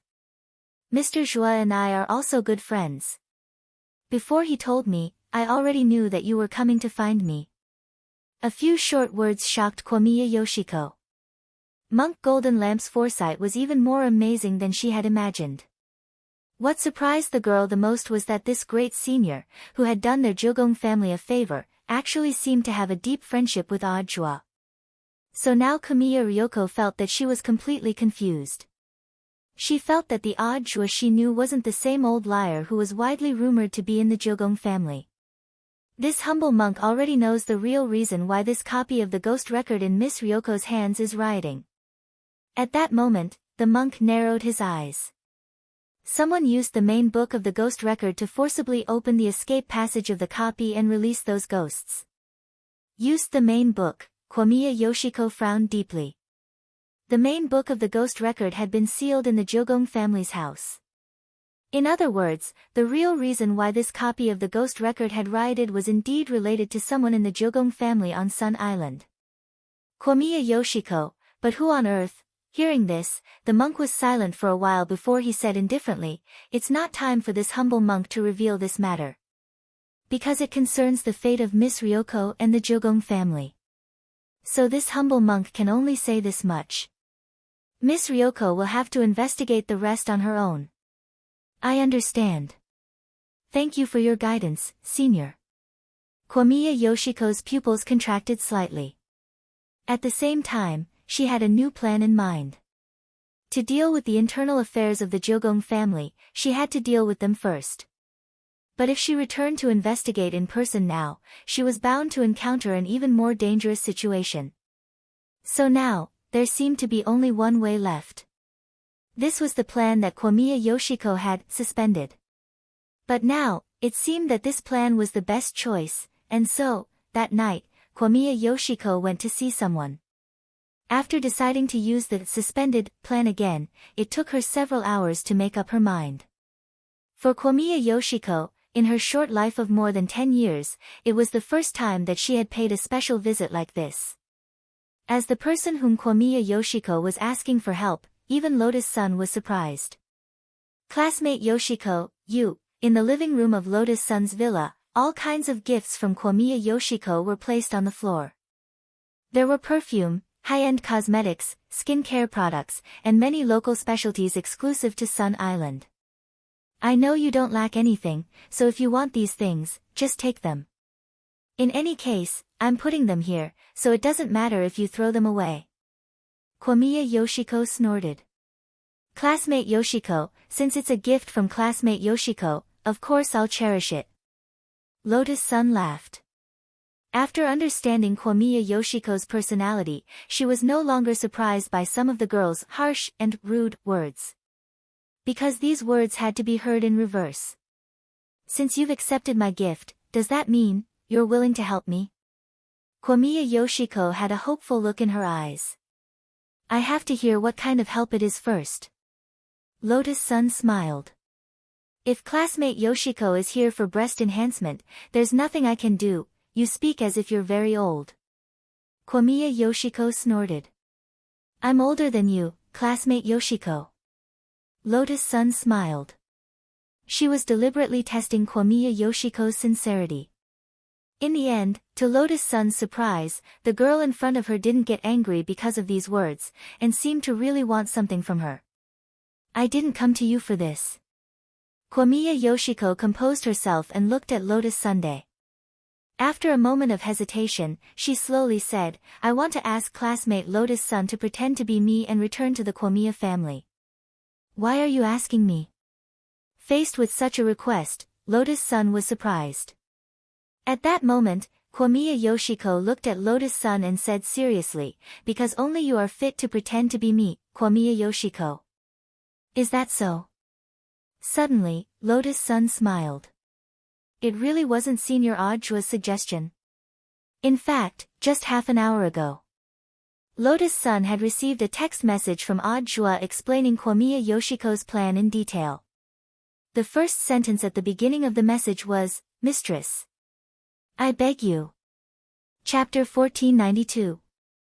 He had Lotus-san disguise herself as him and return to Sun Island to solve the clan's internal problems. Ryoko Komiya really didn't have much confidence in whether Lotus-san would agree or not. While everyone in the Jiogong family thought that she was still studying in Huashio Nation, the fake Jiogong who was pretending to be her suddenly appearing in the family would definitely throw those people who were secretly plotting against her into chaos. And this transformation trick was something that Ryoko Kyuya had thought of from the beginning. She knew that someone in her family was trying to make a move against her, so she made a plan in advance. This was a good way to lure the snake out of its hole. It was just that Komiya Ryoko didn't expect that the people in the clan would be so eager to make a move on her, so the whole plan had to be carried out ahead of schedule. According to the original plan, Ryoko intended to let Junko play herself, but unfortunately, the plan couldn't keep up with the changes. Things had developed to this point, which was obviously not what Ryoko Komiya wanted to see. Human nature was complicated, even more complicated than the ghosts recorded in the ghost register. I see.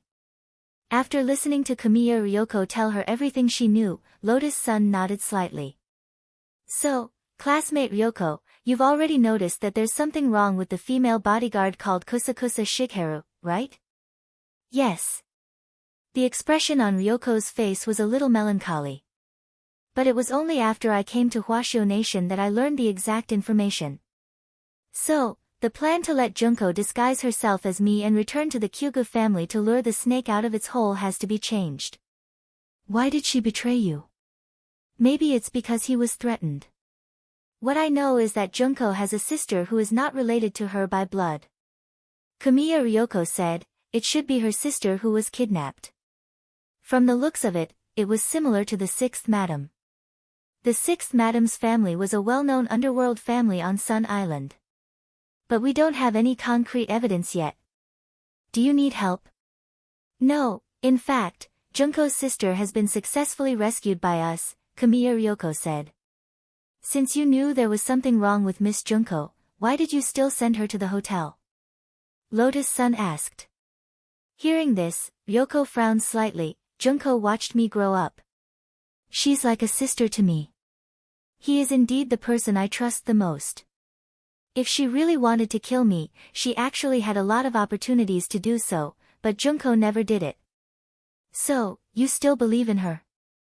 Will the witness protection program leak out? This is the final test.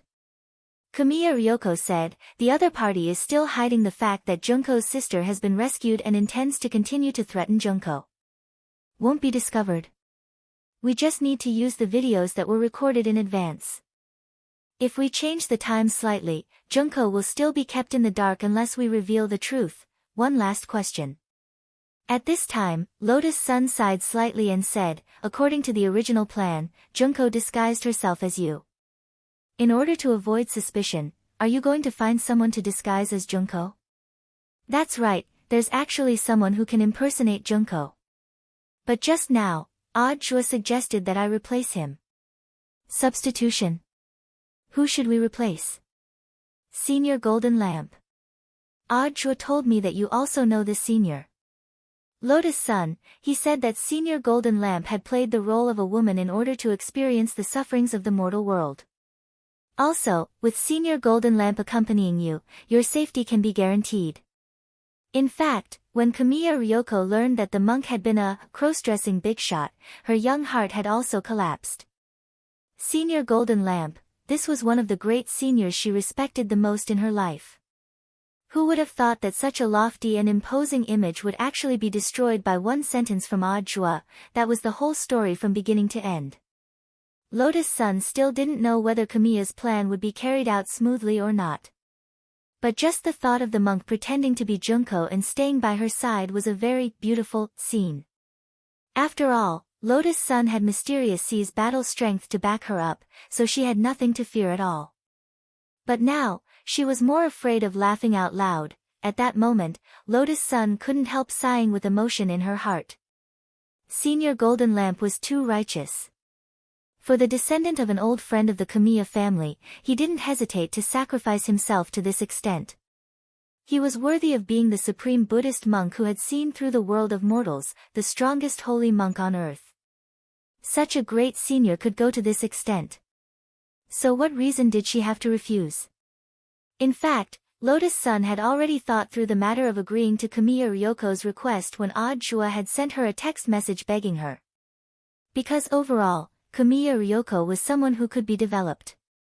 If she could rope her in, she wouldn't have to worry about her investigating Wang Ling in the future. Helping Kamiya Ryoko would not only solve student Wang Ling's worries, it would also eliminate her own concerns about Kamiya Ryoko. This was the best of both worlds, and Lotus-san felt that she had no reason to refuse. According to Kamiya Ryoko's plan, she would pretend to be Kamiya Ryoko, and Monk Golden Lamp would pretend to be the female bodyguard, Spring Grass Chongchun. But this alone was far from enough. Because they didn't have to pretend to be Kamiya Ryoko from the beginning, they would have to act according to the circumstances after landing on the island. If they directly went to the island in disguise from the beginning, their goal would be too obvious. Thus, they needed a cover story. Audjua had already thought of this for Kamiya Ryoko. On the night that Kamiya Ryoko visited Lotus-san's villa. Almost at the same time, Audjua also paid a visit to the Wang family's small villa. Wang Ling had just ushered Audjua into the bedroom, and the moment the door closed, Audjua instantly knelt on the ground and drifted toward Wang Ling with inertia. Then, he hugged Wang Ling's thigh tightly. Shifu. Disciple, I beg you, you must go to the Sun Island exchange program. Disciple's happiness for the rest of his life is in your hands, Shifu. Wang Ling, there were 3 places in total for the Sun Island exchange program. In fact, this was Audjua's special cover for Kamiya Ryoko's transformation plan to proceed smoothly. Because it was essentially for investigation purposes, the exchange quota could only be decided internally this time. That was to say, as a participant in the transformation plan, the monk would be the new teacher, Fire Ding, as the lead teacher for the inspection. Lotus Sun would also occupy one of the exchange quotas as a cover. Accompanying teachers didn't count, so there were still 2 places left for the exchange program. At that moment, Wang Ling rubbed his chin in thought. Even if he agreed to Odd Zhuo's request, then, who did Odd Zhuo intend to give this extra quota to? Shifu, don't worry about the remaining quota. It's fine as long as you agree, Odd Zhuo said. Mr. Wang Ming said he wants to go. Wang Ling was stunned. He understood the reasoning, but the problem was that Wang Ming didn't seem to be a student of number 60 high. This was a little too much. Odd Zhuo seemed to have already considered Wang Ling's problem. Shifu, don't worry about this. Mr. Ming has previously used his identity as Wang Shaoer to participate in the military training exercise for the 6 schools, so his student status is actually still at number 60 high. It's just that he's on suspension. Chapter 1493. Wang Ling suddenly felt that Odd Zhuo had become a little bolder recently, but he had indeed never seen Odd Zhuo beg him like this for someone before. For a moment, Wang Ling felt something tugging at his heartstrings, but he couldn't quite put his finger on it. He felt that he should be able to understand. But every time this happened, Wang Ling felt as if his heart was being firmly gripped by a large invisible hand.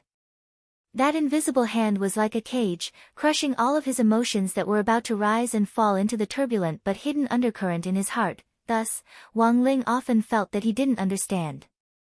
But it was as if Odd Zhuo's request for Ryoko Kuya's sake could touch him, and he couldn't refuse it.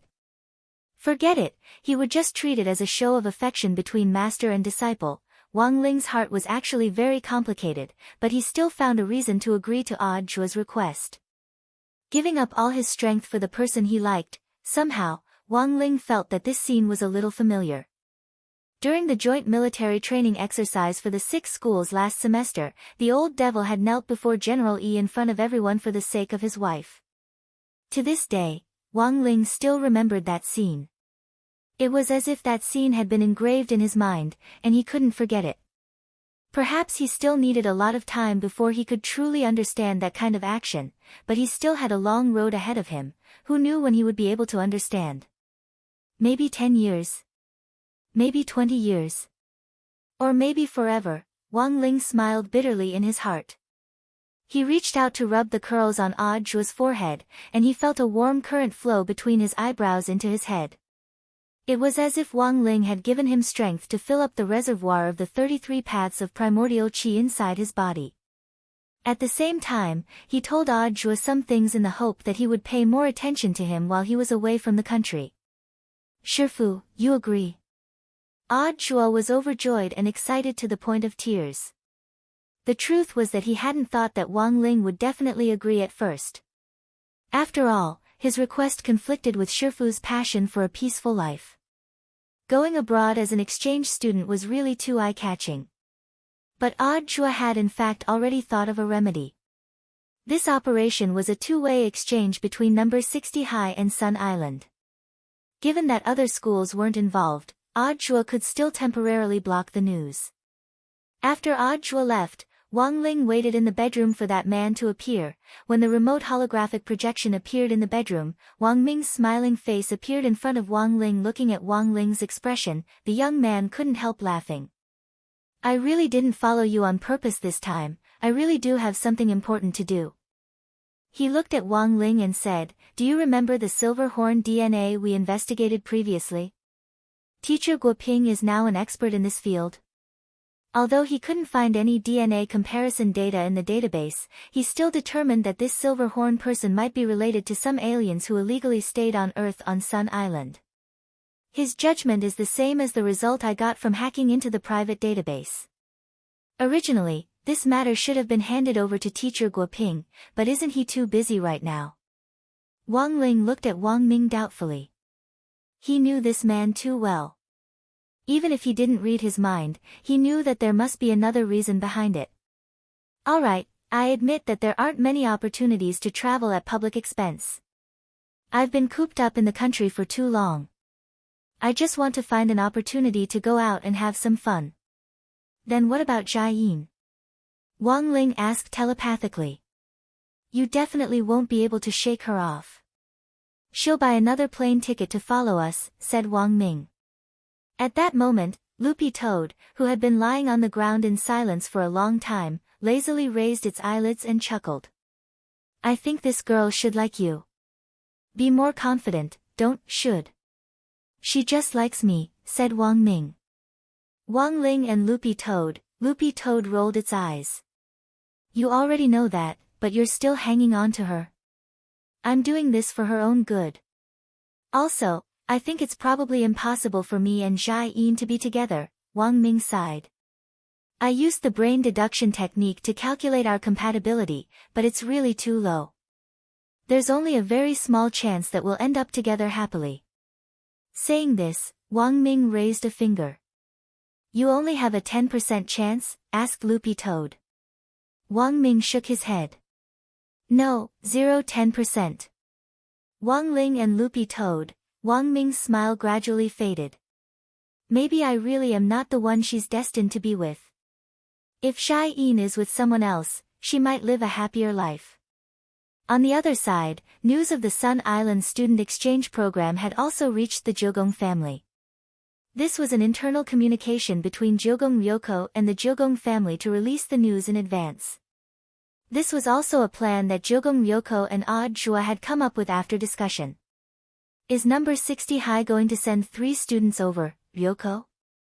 The person who spoke to Jiugong Ryoko was the Jiugong family's exclusive foreign affairs liaison officer, Luminous Immortal Kazuo. This was a tall old man with silver-white hair. He had white hair and a ruddy complexion, and didn't have the slightest wrinkle on his face.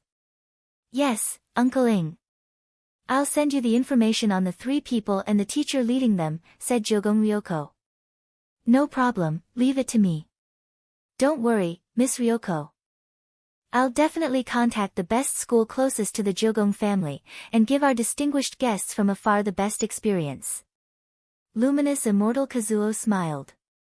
By the way, Miss Ryoko, won't you take this opportunity to come home for a visit?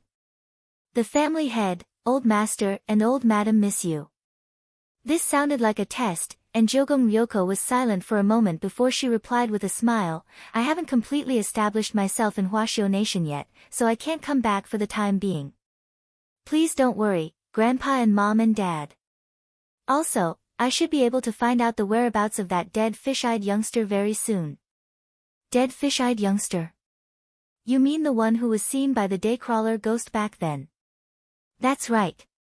Jiugong Ryoko said, I invested heavily in Master Shochong's research institute, and I believe that he'll soon be able to develop a tool that can smoothly find that youngster. The girl on the phone stopped telling her family that she was safe, and explained her various plans.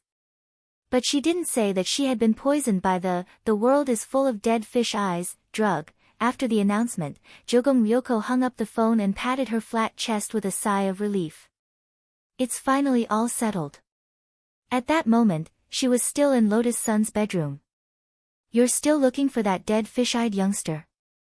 After hearing Jiugong Ryoko's words, Lotus Sun asked, stifling a laugh in her heart. That's right. If it weren't for your drug, which causes me to look at other people with dead fish eyes, I might have found him long ago. Lotus Sun, I think you shouldn't be too obsessed with this, you might not be able to find him, Jiugong Ryoko said, no. After you and classmate Wang Ling go abroad, I'll definitely find him. Lotus Sun. Chapter 1494. Lotus Sun, this time. I really have to thank you. After receiving a definite answer, Jamiya Ryoko was finally a little relieved. You're welcome, classmate Jamiya. Lotus Sun smiled generously and sincerely. I know you've always regarded me as your opponent. In fact, I've always been deeply honored to be chosen as your opponent, classmate Jamiya. Hearing this, Jamiya Ryoko immediately blushed. It had to be said that Lotus Sun's psychological attack was indeed superb, and the so-called Lotus Sun domain was in fact an enhanced and passive version of this psychological attack. As the future heir to Huaguo Water Curtain Group, Old Man Sun had trained Lotus Sun in a comprehensive manner since she was a child. Observing one's words and body language and observing one's heart was in fact a business tactic. After Lotus Sun confirmed that Jimiya Ryoko was different from Jiang Yingying and didn't really like Wang Ling, she had changed her strategy toward Jimiya Ryoko. From targeting her at the beginning to working together for a win-win situation now, it was all for the sake of helping Audiobook win over this beautiful girl of the plains as soon as possible. As it turned out, Lotus Sun's move was indeed very effective. Don't misunderstand, classmate Lotus Sun, this time, it's just a temporary cooperation. You'll always be my opponent. Jimiya Ryoko blushed. She tried to disguise herself as super fierce, but she didn't realize that when her big eyes widened, she actually looked very silly and adorable. Classmate Ryoko, you don't have to thank me. If you want to thank someone, thank Senior Audiobook. He was the one who arranged everything. I've never seen him beg anyone, said Lotus Sunday. Jimiya Ryoko crossed her arms and pursed her lips. Really, who asked him to meddle in other people's business? Although she said that, Lotus Sun felt that it was more like a spoiled child. Also, I want to know if the two people traveling with classmate Lotus Sun are reliable. Don't worry, classmate Ryoko, they're both on the same side.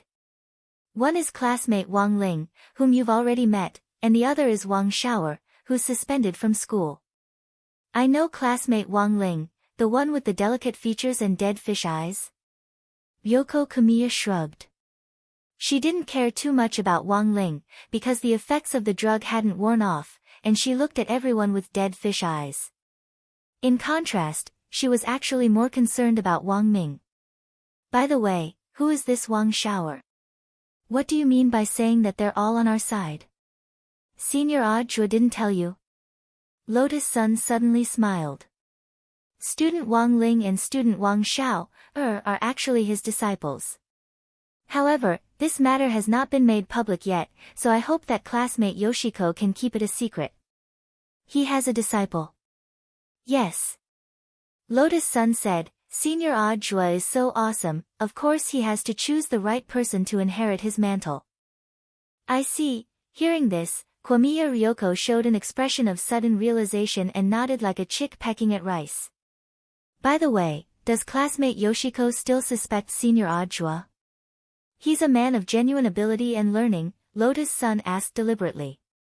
I just feel that it's necessary to take a look. Senior Audiobook is a good man. And in terms of age, it shouldn't be a problem for you, Lotus Sun said deliberately. I'm underage. Kwamiya Ryoko emphasized. Oh, that's right, I almost forgot, classmate Yoshiko is the same age as me. She didn't know if it was her imagination, but Kwamiya Ryoko suddenly realized that Lotus Sun always seemed to be implying something. The girl in front of her was much scarier than she had imagined. The Sun Island exchange program had actually been proposed by the Kwamiya family from the very beginning, and could be considered Kwamiya Ryoko's plan to prevent internal strife in the family. In fact, this plan had always been in the process of being implemented, and could be activated at any time at Kwamiya Ryoko's command. No one had expected Kwamiya Ryoko to be so meticulous at such a young age, and she hadn't expected her plan to be put to use so soon. If it was possible. Kwamiya Ryoko hoped that she would never have to use this plan for the rest of her life.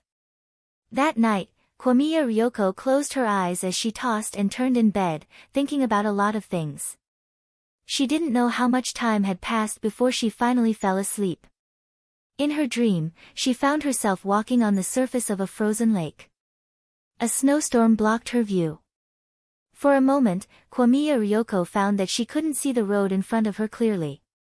The faces under her feet were smiling at her at first, but then they suddenly turned into ghosts and leaped out of the frozen lake, turning into all kinds of ferocious forms and pouncing on her. This dream again, this wasn't the first time Kwamiya Ryoko had dreamed of such a nightmarish scene. She silently stood in the snowstorm, watching these ghostly faces attack her body. She let them turn into masks that were difficult to tear off, layer by layer, covering her pure white face. She didn't know when it started, but she began to find that her family had become more and more complicated. When she was young, the big, happy family that had been so warm that it could melt everything in her heart, gradually began to be overshadowed by all kinds of dark undercurrents. She didn't know when it started, but Kwamiya Ryoko found that her smile began to lessen. She began to learn to disguise, to fake a smile, and to put on the cold face of society to deal with all the difficulties in front of her. She seemed to have become what she hated the most. All the changes, all the helplessness, made Kiyomiya Ryoko like a bird frightened by the mere twang of a bough. She lived carefully, as if walking on thin ice, and in this doomsday scene, Kiyomiya Ryoko walked for a long time. It should be over soon. She estimated the time of this nightmare in her heart, feeling that she was about to wake up. But what the girl didn't expect was, for the first time, her doomsday nightmare actually had a follow-up, at this time, just as she walked alone on the ice, enduring the impact of the snowstorm and the ghostly faces. A ray of light suddenly pierced through the scene in front of her. In an instant, the snowstorm dissipated, and there were no clouds for thousands of miles. The sun shone on the frozen lake, and those annoying ghostly faces all evaporated one by one, completely disappearing. Classmate Ryoko. The familiar voice made Kiyomiya Ryoko instantly look in the direction of the voice. And at the end of the voice was a man standing on the riverbank, waving at her and smiling at her. At that moment, Kiyomiya Ryoko felt as if her heart had been struck by something. Like shedding dead skin, the facial makeup on her face peeled off her cheeks layer by layer, and then turned into fine powder. She looked at the person in front of her in disbelief, and was about to step forward when the dream suddenly shrank. When Kiyomiya Ryoko woke up, it was already the next morning. After waking up, the girl hugged her knees like a frightened little hedgehog, and trembled as she curled up on the bed for a long time. She had actually dreamed of Audiobook. She was crazy. Chapter 1495. On Monday the 14th of December, 2 people from number 60 High School's Grade 1, Class 3 were absent. One was Wang Ling, and the other was Lotus Sunday. Among those in number 60 High School who knew that Wang Ling and Lotus Sun were about to leave the country, there were actually Gu Xuanji, Wang Zhen, and the others. They were now core members of Battle Sect, so they could still find out. According to Teacher Pan's official explanation, Wang Ling and Lotus Sun were sick, so they needed to rest at home for a while. If it was anyone else who disappeared, there probably wouldn't be too many people paying attention, but when these two disappeared together, people's imaginations ran wild. Sick together. And applying to rest at home at the same time. The rest of the class might believe this, but Super Chen and Hero Gua didn't believe it so easily. No way. It really happened. The two buffoons looked at each other with marvelous expressions on their faces. On the ancient street of cultivation culture, they had slipped away in advance and deliberately left some space for themselves. They had thought that they would make some progress, but who would have thought that it would be so fast? In just 2 days, they were already in the hospital. Abortion, they immediately thought of a scene that often appeared in TV dramas. Hero Gua, Li Yuyue, and Super Chen had set up the Ling Rong Assist discussion group. They were discussing the situation enthusiastically. You guys are too dirty. What are you thinking? Who says that going to the hospital has to be an abortion? Besides, how can it be so fast? Li Yuyue said crossly. Then if it's not an abortion, is it possible that Wang Ling couldn't restrain himself and wanted to be a beast for once, and then someone found out and broke his leg? Even Hero Gua himself didn't quite believe it when he said this. The probability of this indifferent piece of wood becoming a beast was almost zero. If he had, he would have done it long ago. Back at the Xiao family compound, they had plenty of opportunities to be alone. I don't think Ling Zi is the kind of man who would do that kind of thing. At that moment, Super Chen suddenly typed, but the two of them disappearing at the same time and taking sick leave is indeed a little interesting. I think there's more to it than meets the eye, said Li Yuyue. The main reason was that the three of them had sent private messages to Wang Ling or Lotus Sun asking about the situation, but hadn't received any replies. This situation was indeed a little inconceivable. However, they knew Old Pan very well. As a meticulous gold medal teacher, Old Pan basically wouldn't help others lie to them. From the looks of it, someone more senior than Old Pan must have planned and organized something, and then called Wang Ling and Lotus Sun out. Could it be studying abroad? At that moment, Super Chen suddenly said, I remember that when foreign students came to our school in the past, there seemed to be a student exchange program. Isn't there going to be a new student in our class this time? It's possible. When Hiro Gua and Li Yuyue saw Super Chen's words, they immediately nodded like chicks pecking at rice. So you're saying, they're actually on a honeymoon abroad? Li Yuyue's mouth twitched. At that moment, Hiro Gua couldn't help laughing. Honeymoon is an exaggeration. Can you call it a honeymoon when it comes to cultured people? That's called learning. Li Yuyue said, yes, yes, yes. Study. He he he. Super Chen chimed in. He he he. After some discussion, Super Chen and the others seemed to have an answer. They were Wang Ling's best brothers, and even if they knew something, they would only rot in their stomachs and wouldn't say a word. However, Super Chen and the others weren't the only ones who had doubts about this matter. On this day, Jiang Yingying wasn't in a good mood either. She looked anxiously at Wang Ling and Lotus Sun's empty seats, and felt that something was up. When school was almost over, Jiang Yingying used the same trick again and blocked Super Chen and Hiro Gua at the school gate. Classmate Jiang, please let me go, I really don't know where Lingzi is. Hiro Gua raised his hands in surrender, while Super Chen loyally stepped forward and shielded little fatty Gua behind him. I know that you have a good impression of Lingzi, but there are times when you really can't force things. As Wang Ling's best brother, your behavior isn't just troubling for us, it's also troubling for classmate Wang Ling. Super Chen spoke very seriously, and Jiang Yingying stared blankly at him. The girl lowered her head, her face flushed red. She was probably embarrassed and was reflecting on herself. Seeing Jiang Yingying's nose twitch as if tears were going to fall in the next second, Super Chen hurriedly relaxed his tone and said as gently as he could, actually. Classmate Jiang Yingying, I've always wanted to ask, do you really like classmate Wang Ling? Jiang Yingying's mind instantly blanked at these words. Of course no, what I want to ask is, do you like Lingzi's literary talent, or do you like him? Super Chen smiled. Although I've been single for a long time, I more or less know a little about relationships. At our age, it's actually very easy to mistake good feelings, friendship, worship and the like for like. You just read one of Lingzi's essays and said you like him, so I think classmate Jiang Yingying should consider this carefully. Jiang Yingying was instantly speechless, and for a moment, she actually didn't know how to refute Super Chen's words. It's fine, classmate Jiang, you don't have to answer me now. My questions are only because I am your son's brother, and I am asking you some questions.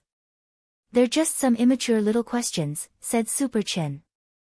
Actually, Super Chen himself didn't know why, but his mouth seemed to be getting better and better at talking. Especially since the beginning of this semester, it seemed that his ability to organize his words had been strengthened. To be more precise, it should be after the math class with the new vice principal, teacher Hu Ding, had started, Jiang Yingying was powerless to answer the series of questions. She stopped asking about Wang Ling's situation, and with a slightly dazed expression on her face, she walked to the bus station. Aren't you going too far?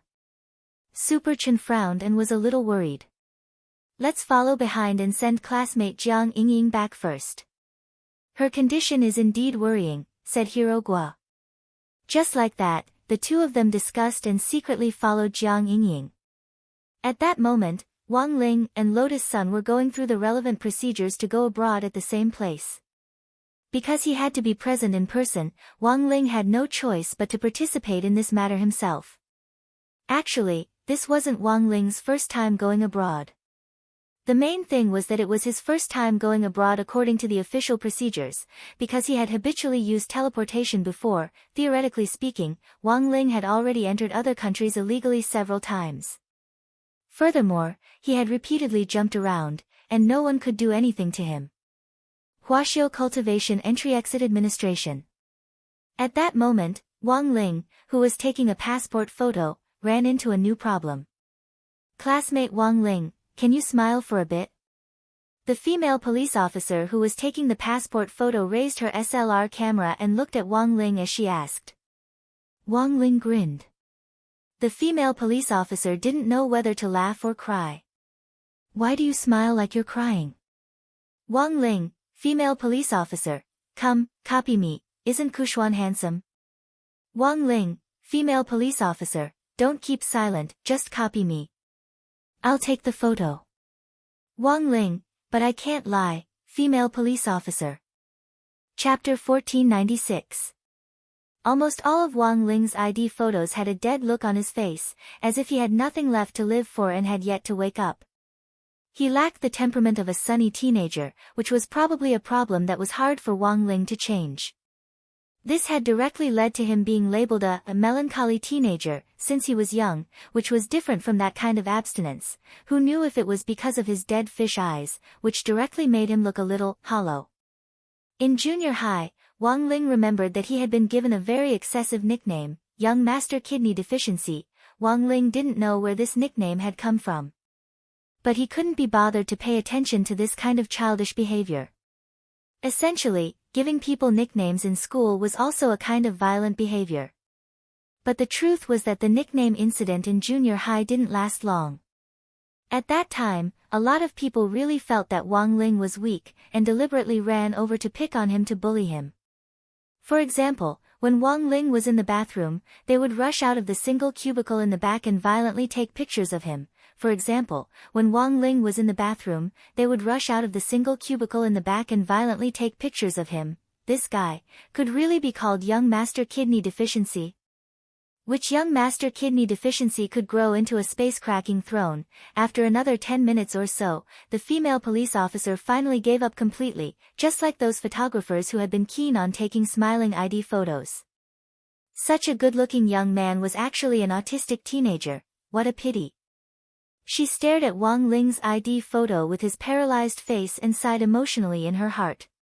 In fact, not all police officers who took ID photos had this kind of patience. On one hand, it was because they were relatively free today, and on the other hand, this female police officer actually liked Wang Ling. Overflowing with maternal instincts was probably a common problem for women. When she saw Wang Ling, it was as if she was looking at her own son. They were also about the same age. I think it's pretty good. On the side, Lotus' son was overjoyed, and instead thought that Wang Ling was very cute. Pretty good. The female police officer laughed. Sure enough, beauty was in the eye of the beholder. The next person to take an ID photo was Lotus' Sunday. In fact, Lotus' son had had a passport for a long time. In addition to taking a new passport photo, she had also come to apply for an extension. Sorry to trouble you, police officer sister. Facing the camera, the girl's performance was very natural and natural. Her smile was not stiff at all, just like those celebrity models who were used to taking photos. This ID photo was taken smoothly and was far smoother than Wang Ling's. The young girl's skin was so good that even the policewoman was envious. She clearly hadn't retouched the photo, but it was as if she had turned on a beauty filter. While helping Lotus' son make a new passport, the policewoman glanced at the old photo on Lotus' son's passport. Then, he was shocked by the dazzling array of stamps from various countries on the passport. Wow, you've been to so many places. In the end, she was the young miss of Huaguo Water Curtain Group and had seen a lot of the world. The female police officer sighed inwardly. Money really limited people's imagination to a large extent. Perhaps most people would never be able to experience what the life of a rich person was like in their lifetime. In the process, Wang Ling saw the photo in Lotus' son's old passport. The Lotus' son in the passport was an adorable little girl. You already had a passport in primary school. Wang Ling was startled. No wonder Lotus' son had specially come over today to replace the photo. The difference between primary school and high school wasn't insignificant. And for some reason, staring at this photo of Lotus' son as a primary school student, Wang Ling felt a sense of familiarity in his mind. It was as if he and Lotus' son had met by accident a long time ago, but that memory had already become blurry. Wang Ling guessed that it might have been a casual encounter. As a result, he and Lotus' son hadn't noticed each other. By the time everything was ready, it was already close to evening. The boarding time was on Tuesday, December 15th, which was 8 o'clock tomorrow morning. As soon as he stepped out, he saw Audrey obediently waiting at the door in his own car. This was Audrey's private car, and it could already be considered a relatively low-key model. Today, Audrey had actually taken Wang Ling and Lotus Sun around all day to go through all kinds of procedures. The passport was already the last step. Logically speaking, the issuance of passports actually wouldn't be that fast, but with Audrey's official involvement, they had gone through the Green Channel. It was the same for visas. As long as Audrey, number 60 high school, and the Jogong family on Sun Island got in touch, there wouldn't be any problems with visas. It could be said that everything was ready now, except for the final push. As Wang Ling and Lotus Sun approached the car, Wang Ling suddenly noticed the dainty Jogong Ryoko sitting in the front passenger seat through the window. The girl had changed into her very familiar gothic dark clothes. She crossed her arms and frowned, and no one knew what she was thinking. "Come, my disciple, get in the car." Audrey greeted Wang Ling enthusiastically with a smile on his face. Wang Ling sighed silently. He wasn't angry. In any case, it was all an act for now. Since Audrey had helped him so much, Wang Ling didn't think it was a loss for him to be called his disciple. Furthermore, he also hoped that Audrey and Jogong Ryoko would really become a couple. This girl Jogong wasn't easy to deal with. If she became an enemy, it would be very troublesome. Opening the car door, Wang Ling stood obediently to one side and politely let Lotus Sun take the seat first. Then, he got in from the other side. Jogong Ryoko glanced at Wang Ling through the rearview mirror, and seemed a little dissatisfied with this disciple. "You're such a rude disciple. You don't even greet your shifu." Holding the steering wheel, Audrey's foot trembled when he heard Jogong Ryoko's question. Halfway through the car, he abruptly slammed on the brakes, causing Jogong Ryoko's head to bump forward. Aya! Jogong Ryoko was hit, but because she was wearing a seatbelt, it didn't hurt much, and she was just a little frightened. "Can you drive?" "If you can't, I'll drive." She felt aggrieved. Every time this happened, Jogong Ryoko would think of her disappointing flatland. If it was big enough, it would be 2 airbags. It would be good to cushion it. "You'll drive? Are you an adult?" Audrey chuckled. It sounded like a casual remark, but there was in fact a hidden meaning behind it. Behind the scenes, Wang Ling and Lotus Sun could vaguely hear it. They all knew what Jogong Ryoko's secret was. Audrey hadn't said it on purpose, he just felt that Jogong Ryoko was a little hostile toward Wang Ling, so he had said something quick-witted to make Jogong Ryoko pay attention to it. Sure enough, after he said it, the girl in the front passenger seat became a lot more well-behaved. She just turned her face away and looked out the window, as if she was sulking. In fact, she was also conflicted in her heart about whether Audrey had discovered her secret. But what I said just now was probably unintentional. Jogong Ryoko comforted herself on the way. "Junior sister Lotus Sun, you have to leave first thing in the morning tomorrow. Tonight, it's my treat. What do you want to eat?" Audrey asked after the atmosphere had turned awkward and the car was silent for dozens of seconds. "Wang Ling and I are fine," Lotus Sun replied with a smile. She knew that Wang Ling wasn't a picky eater, so she didn't have to worry about what he ate. In any case, with Wang Ling's physique, it was really hard for him to get fat. Even if he ate too much, he could rub it off. "Okay, I know a good barbecue place." Audrey nodded, then turned to look at the sulking girl next to him. "What about classmate Jogong? Can you take it? Who wants to eat barbecue? They'll get fat." Jogong Ryoko murmured. "Classmate Jogong is already so thin, why are you afraid of getting fat?" "I don't think it's a big deal for a girl to get a little fat, as long as the fat goes where it belongs," Audrey said with a smile. Hearing this, Jogong Ryoko's eyes instantly lit up, but then she quickly calmed down. The girl snorted and turned her head to look out the window. "Whatever you want," the atmosphere had probably been saved. Seeing this scene, Audrey breathed a sigh of relief in his heart and couldn't help sighing at his own difficulties. Shifu and his wife were in the back seat, and his future wife was next to him. This was indeed a lot of pressure. After all, he and Jogong would really be together in the future. In addition to that father-in-law who had been flirting everywhere, there were still 6 mothers-in-law in front of him. The 4 of them arrived at the barbecue place without a hitch. Chua didn't want to reveal his identity in public, so he wore sunglasses and a cap that kept his hair down. Jogong Ryoko was amused by his comical get-up. After taking a seat, Jogong Ryoko suddenly realized a problem. That classmate Wang Shower and senior Golden Lamp, aren't they coming? They'll meet up at Songhai International Boat Yard tomorrow morning. Don't worry about them, Chua said. The main reason was that Wang Ming's approval to go abroad was more troublesome. Although Chua was already doing his best to coordinate, whether or not Wang Ming could ultimately go abroad still depended on the old secretary and President Qi's approval. After all, Wang Ming's job this time was to investigate aliens, which could be done even if Wang Ming wasn't needed. There were so many alien experts and scholars at the Magic Treasure Academy of Science, so it didn't really matter who they sent. The authorities were still worried that if Wang Ming's true identity was leaked and he was abroad, they might find an excuse to forcibly detain him. Although the probability of this happening was relatively small, it was still a potential risk that needed to be assessed. But Wang Ling himself was quite calm about this matter.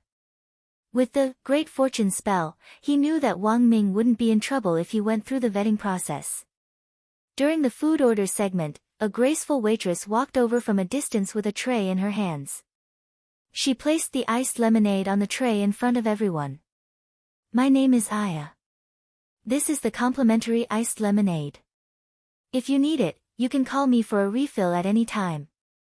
The waitress called Aya smiled. Then, she looked at Chua. Sir, you look a little familiar. Is that so? Chua pushed up his sunglasses and smiled awkwardly. Chua glanced at Kamiya Ryoko indifferently and noticed that the girl's eyes were densely packed with thorns. Excuse me, are you Mr. Chua? In fact, when she saw the loose curls on Chua's forehead, the waitress had already confirmed Chua's identity. As if on purpose, Aya kept her upper body very low. Even with his sunglasses on, Chua could see the 2 eye-catching meatballs hanging from the waitress's chest, which looked like white flour. This barbecue restaurant was one of Chua's regular customers. Although he usually tried to disguise himself, most of the waitresses in the restaurant knew it was him, and usually wouldn't make such a big fuss about nothing. This Aya was clearly new, and for a moment, Chua felt a little helpless. Since he had already been recognized, he could only admit it. So Chua took off his sunglasses and made a shushing gesture at Aya. You're right, but I hope you can keep your voice down, I understand. The waitress looked excited. It was only at that moment that Kamiya Ryoko realized that she seemed to have underestimated Chua's popularity. To be recognized in a public place while in disguise, he was really like a celebrity. Furthermore, most of the people who could recognize him were true fans who had been following him for a long time. This Aya didn't stand on ceremony.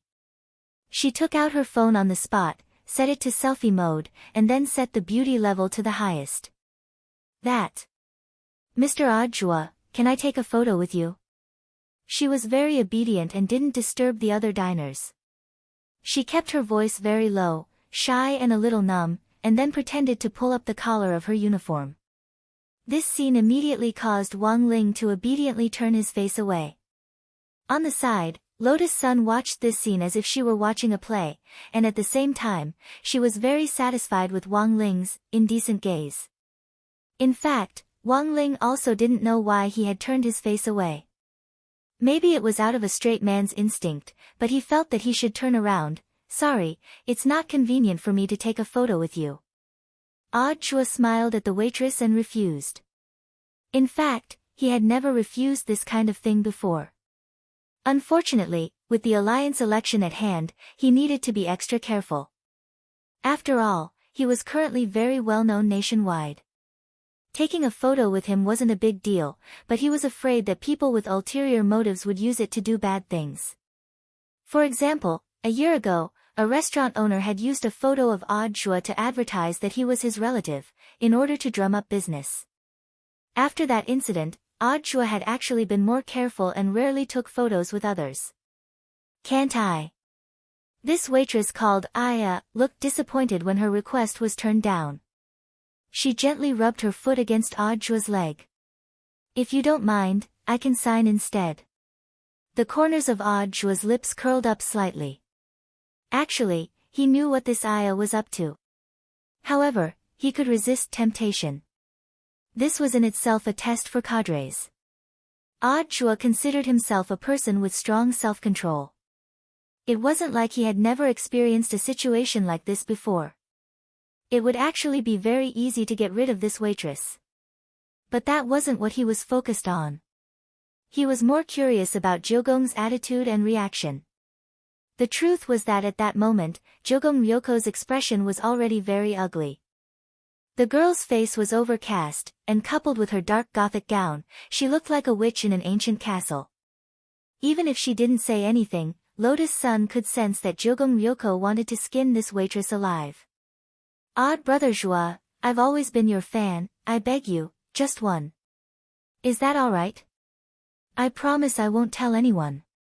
But it seemed that this waitress wanted to waste time with Audra. She spoke in an arrogant and delicate voice and didn't think anything of Jogong Ryoko at all. At that moment, Audra actually couldn't take it anymore. He was about to respond to this matter with a serious attitude.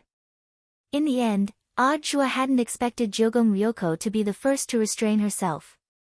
The girl's back was ramrod straight. She was clearly sitting down, but there was a condescending air about her. "Mr. Joie said that it's not convenient to take a photo together. Is it fun to waste time? I just want to take a photo together, can't I? Why do you care so much?" After being questioned, Aya showed an aggrieved expression instead. Sitting upright, Jogong Ryoko had a contemptuous expression on her face. "We're here to eat. If this young lady wants to show off her charm, you can go somewhere else. After all, there's something dirty when you eat, which will affect your appetite." Her words were too blunt. Audra was stupefied. Lotus-san secretly marveled at how brilliant this was. Wang Ling, on the other hand, fixed his gaze on the "see no indecent things" position from before. In this world, there was only one kind of war that Wang Ling might never be able to participate in. And that was a war between women. For some reason, Jogong Ryoko's aura seemed to instantly magnify. She was clearly only at the foundation establishment stage, but her boldness wasn't inferior to that of a soul formation cultivator. "What do you mean?" Aya looked like she had hit a sore spot, and the expression on her face was very unsightly. "I don't mean anything else. I just mean that you should go somewhere else and clean up that mess." Jogong Ryoko faked a smile and pretended to glance lightly at the waitress's lower body. This was, in a split second, the waitress felt that something wasn't quite right with her situation. Because it just so happened that her period had come at this time. The tables had turned, and Aya instantly squeezed her legs together and fled in a panic. "That's it?" Looking at the waitress's disheveled back, Jogong Ryoko snorted. "Classmate Ryoko, what did you do?" Lotus-san couldn't help laughing. "Nothing." Jogong Ryoko shook her head and said.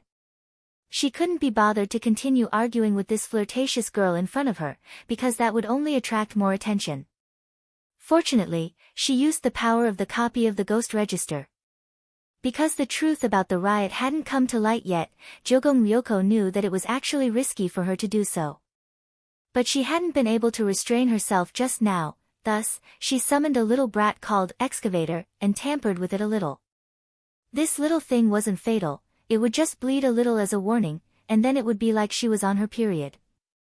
Excavator. Wang Ling hadn't been deliberately reading her mind, he had just happened to hear it. He instantly broke out in a cold sweat, and once again felt how terrifying girls could be. Because Aya had gone to take care of her personal hygiene, the shop had switched over a male waiter to serve their table. They didn't have to roast the meat themselves, the waiter had been professionally trained and knew exactly how long it took to roast different parts of the meat. Seeing that the new waiter was called Little Light, Jogong Ryoko instantly felt a lot more at ease. She didn't regret what she had done just now. If that Aya hadn't left, she would have roasted the meat in front of Audra while acting coquettishly. Just thinking about it made Jogong Ryoko feel a little nauseous. In comparison, the male waiter was much better. The waiter just buried his head in roasting the meat, and then divided it evenly among everyone's plates, remaining silent the whole time. If there was no contrast, there was no harm. Jogong Ryoko was so satisfied with the waiter that she wanted to tip him herself. As she chatted and laughed with Lotus-san and Audra, Jogong Ryoko suddenly noticed that the waiter was roasting an oxtail. His movements were very skillful. Who knew how many times he had been roasted before to have such experience? After being smeared with a special sauce, the oxtail was roasted fragrantly. Jogong Ryoko blinked as she looked forward to the waiter cutting off the tail after it was cooked. In the end, the waiter directly picked up an entire oxtail and put it directly on Audra's plate. "Mr. Zhua, try this. This is our shop's signature roasted oxtail. It's a special gift." Audra was puzzled. A gift? This waiter called Little Light blushed endlessly. "Actually, I'm also a fan of Mr. Zhua. I've been following you for a long time. I've always liked you very much." The waiter rubbed his head and smiled foolishly. Was this a confession? Or was it a boy? Wang Ling was so scared that he dropped his chopsticks. "Classmate Wang Ling, don't move. I'll help you pick them up." Lotus-san was also very frightened. When she bent down to help Wang Ling pick up his chopsticks, she noticed that under the table, Jogong Ryoko had once again deftly flipped through that copy of the ghost book. She instantly had a premonition of this waiter's fate. Sure enough, this waiter called Little Light very quickly ran off to take care of his own business. Even a man? Lotus-san was completely shocked. "It's all the same, one's great-aunt and one's great-uncle," Jogong Ryoko said indifferently.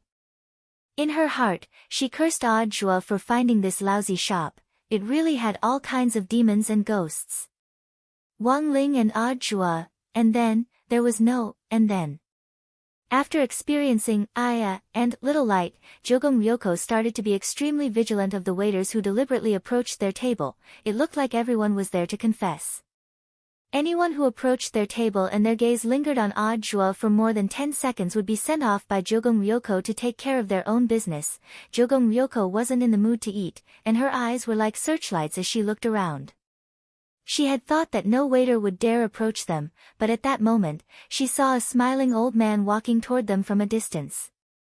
The girl looked at Audra in astonishment. She had never thought that even an old man would be attracted to him. Smiling wasn't a good thing. "Forget it, let's send them off together." "Classmate Ryoko, wait." At that moment, Audra, who had already seen through the girl's little trick, suddenly spoke up to stop her. "Jogong Ryoko, ? Audra, this person is the shop manager, I already know him."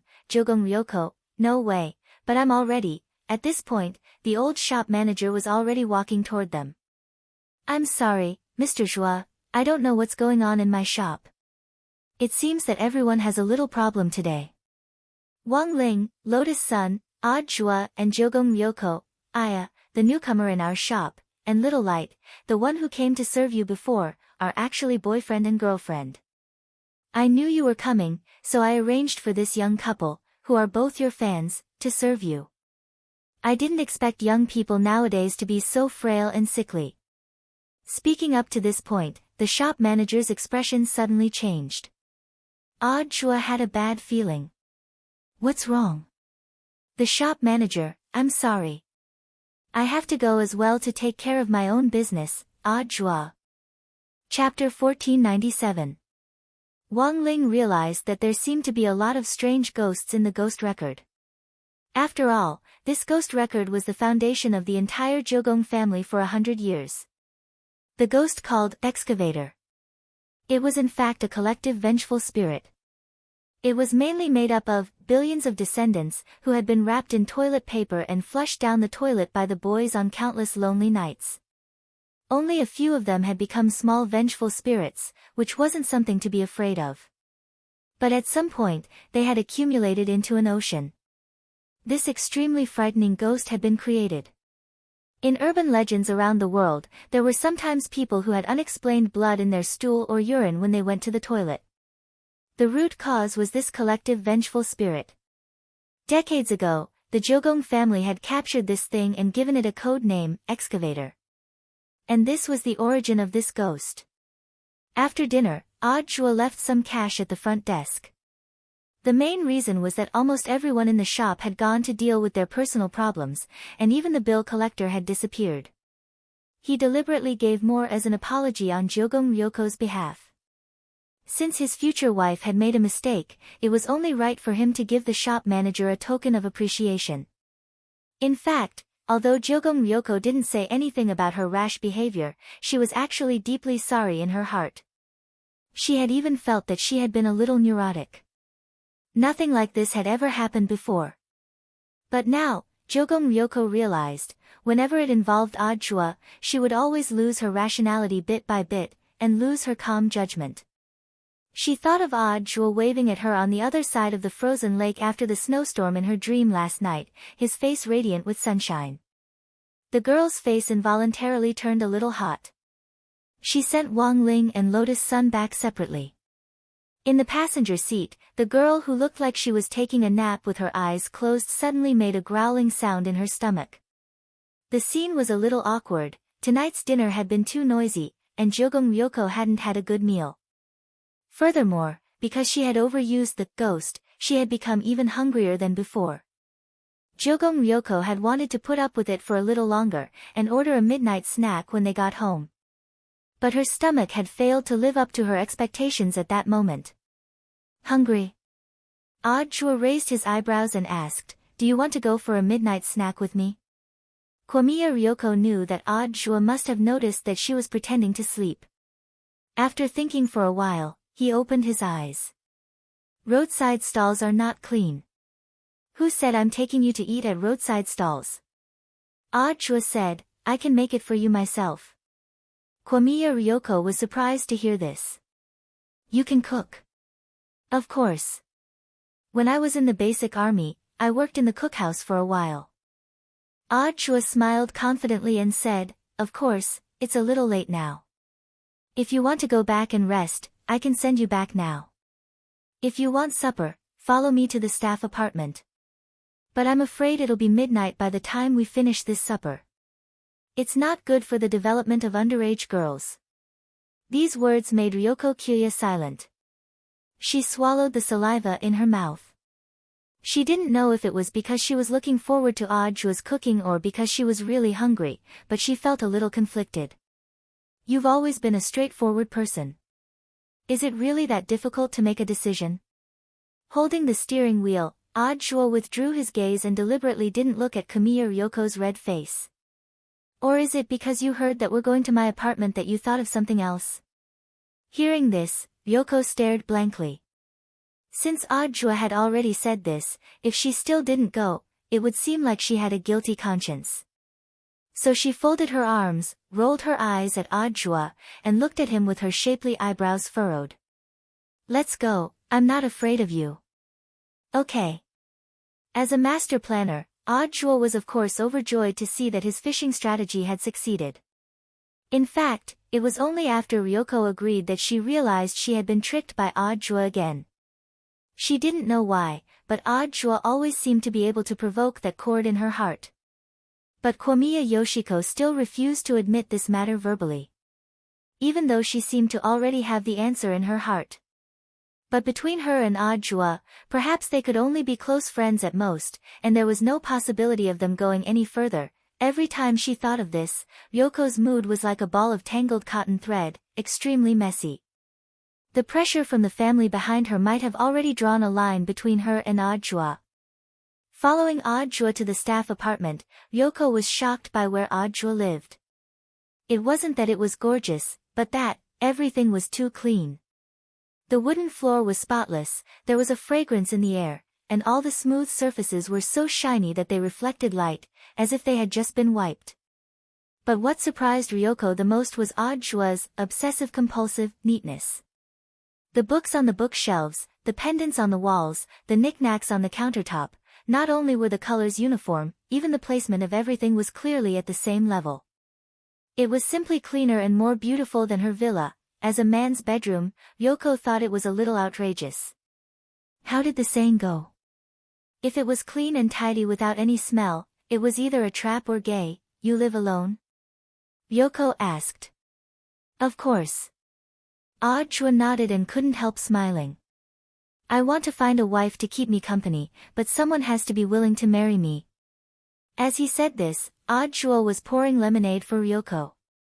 He deliberately didn't look at the girl's expression, because he knew that she was definitely blushing out of embarrassment. Did you clean the house by yourself? Didn't you call the cleaner or something? Ryoko took the cup from Chua and didn't dare look him in the eye. You know what I do. Sometimes, due to work reasons, I might bring some information back. So it's not safe to call the cleaner. There's a risk of leaks. Chua smiled and said, it's just cleaning, it's not like I don't have hands and feet. There were in fact a lot of cleaning talismans on the market now, and with them, it wouldn't be too tiring for Chua to clean alone. Chua's family wasn't bad to begin with, and he had always pursued a clean, orderly and ritualistic life. It wasn't that Chua did a good job, it was just that he was a little more particular than many boys. But there was a saying, gold or silver, there was no place like your own kennel. No matter what your home was like, whether it was messy or clean, as long as you lived happily, outsiders naturally had no right to interfere. In order to live a better life, the struggling, young waves, worked hard from dawn to dusk every day, and they were already tired enough. As for whether or not he wanted to keep his home as spotless as his own, Chua felt that it was purely his own choice. He couldn't use the same standard to restrict everyone, after all, everyone's conditions were different. There were many ways to live life. It was fine as long as he could enjoy himself, and he didn't need to care about what other people thought. What are you going to make for me for supper? I'll make it for you. Ryoko pretended not to understand. Don't tell me you're talking about instant noodles. Why don't you come and see for yourself? Chua smiled. At that moment, Ryoko could already hear the clanking of pots and pans coming from the kitchen.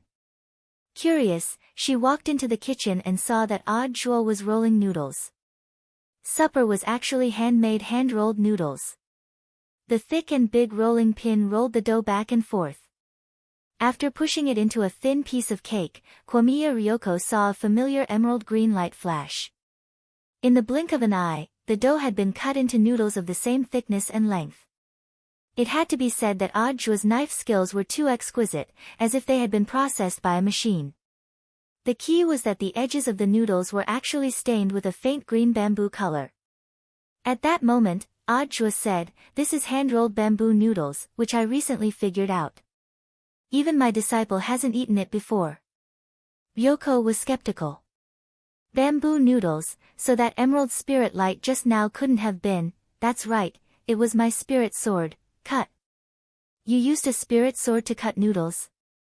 Actually, my knife skills aren't bad, and it's about the same as cut. But aren't you hungry? It's more convenient to cut it in advance. Chua smiled warmly. Also, the pre-cut dough has a fresh and elegant bamboo scent, and it also has the effect of removing oil and resisting sugar. Noodles are high in sugar and are taboo when it comes to weight loss. But with this, you don't have to worry about getting fat no matter how much you eat. Ryoko instantly understood. Chua had actually done this for her own good. It could fill the stomach and wouldn't make her fat. For supper, this, bamboo noodles, could simply be called perfect. In order to dispel Ryoko's doubts about his knife skills, Chua left out a hand when it came to cutting the ingredients for the hand-rolled noodles. Holding the kitchen knife, the knife moved rhythmically like a shadow on the chopping board. In a short while, the shredded cucumbers and carrots were cut and placed together, their alluring color greatly increasing one's appetite. While the noodles were cooking, Chua started another pot to prepare the special minced meat sauce for the bamboo noodles. Chua was astonishingly proficient in these movements. If Ryoko hadn't seen it with her own eyes today, she wouldn't have believed that Chua actually had this side to him. In modern cultivation society, a man who could cook and knew how to cook was a plus. She felt that Audrey, who was meticulously cooking the bamboo noodles, was glowing from head to toe. You actually know how to cook, I told you, I worked in the basic kitchen for a while. Audrey smiled. He really didn't need to lie about this. His experience in the basic army back then was in fact far richer than Ryoko could imagine. The army's iron discipline, strict military management, and all kinds of training, whether it was spirit sword training, long-range magic weapon training, physical training, or cookouts. These were things he would never forget for the rest of his life. Experience points were always effective. For Audrey, those experiences back then were the best training ground for him to become a man from a boy. And it was precisely because of those experiences. When Loopy Toad had suddenly descended on the human world 6 years ago, Audrey had still charged to the front line despite knowing the gap in their battle strength. He had known that he might die. But he had still charged forward without hesitation. Thinking about it now, Audrey sometimes felt that perhaps Wang Ling agreeing to accept him as a disciple back then had been a plus. After the vegetables and minced meat sauce were ready, Audrey poured all the ingredients into the pot and began to mix the noodles. After stirring for 2 minutes, he carried the pot to the dining table. So much, are you feeding pigs? Ryoko was taken aback. I'll eat with you. Of course, I'm mainly afraid you won't have enough, Audrey said with a smile. TSK, I don't even know what it tastes like, what a waste. Ryoko gave Audrey a contemptuous look. She then took the chopsticks that Audrey handed her, picked up a noodle, covered her mouth, and slowly sucked it in like a lady. How does it taste? Audrey looked forward to Ryoko's evaluation. When he saw what seemed to be a flash of light on the girl's face, he already had an idea. Unfortunately, this wasn't an anime. If it was China's cooking master teacher, there should be a scene of a group of young girls in Cheongsam fanning themselves in the back. If it was Spirit of the Halberd Eaters, there might even be clothes exploding or something, barely passable. It's about half the level of my chef. Ryoko said after tasting the first mouthful. Then, she ate the whole pot of noodles. Audrey said that he wanted to eat with her, but in fact he only ate a small bowl, mainly to taste the taste. While cleaning the table, Audrey showed off the empty pot to Kamiya Ryoko. I told you, it won't go to waste.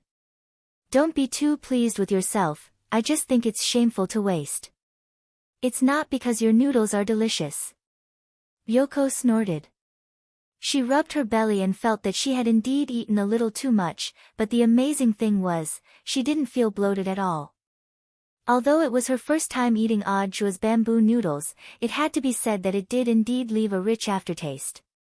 Audrey stole a glance at the contented girl.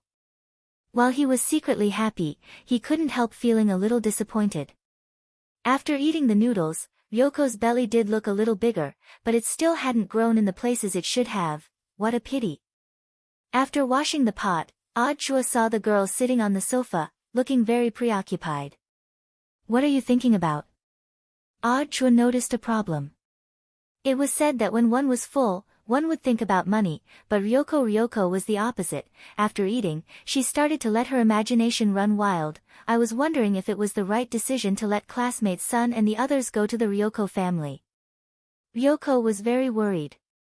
Only Ryoko herself knew how dangerous the Ryoko family was. Not to mention the power on the surface, there were turbulent undercurrents behind them. Once they got caught up, it would be difficult for them to get out. It's fine, I'll keep an eye on them. Audrey's calm eyes comforted Ryoko at that moment. He glanced at the time and saw that it was already 1 in the morning, so he asked, shall I send you back? Or are you going to stay here with me? Who wants to stay here with you? Ryoko patted Audrey hard on the shoulder and got up. But as soon as she got up, Audrey grabbed her wrist and abruptly pulled her into his arms. Kamiya Ryoko felt like a yo-yo. Before she could react, Audrey had already hugged her. What are you doing? Faced with such a rude action, Ryoko was both ashamed and annoyed, but strangely, her body actually didn't reject Audrey's approach. It's nothing, I just want to hug you.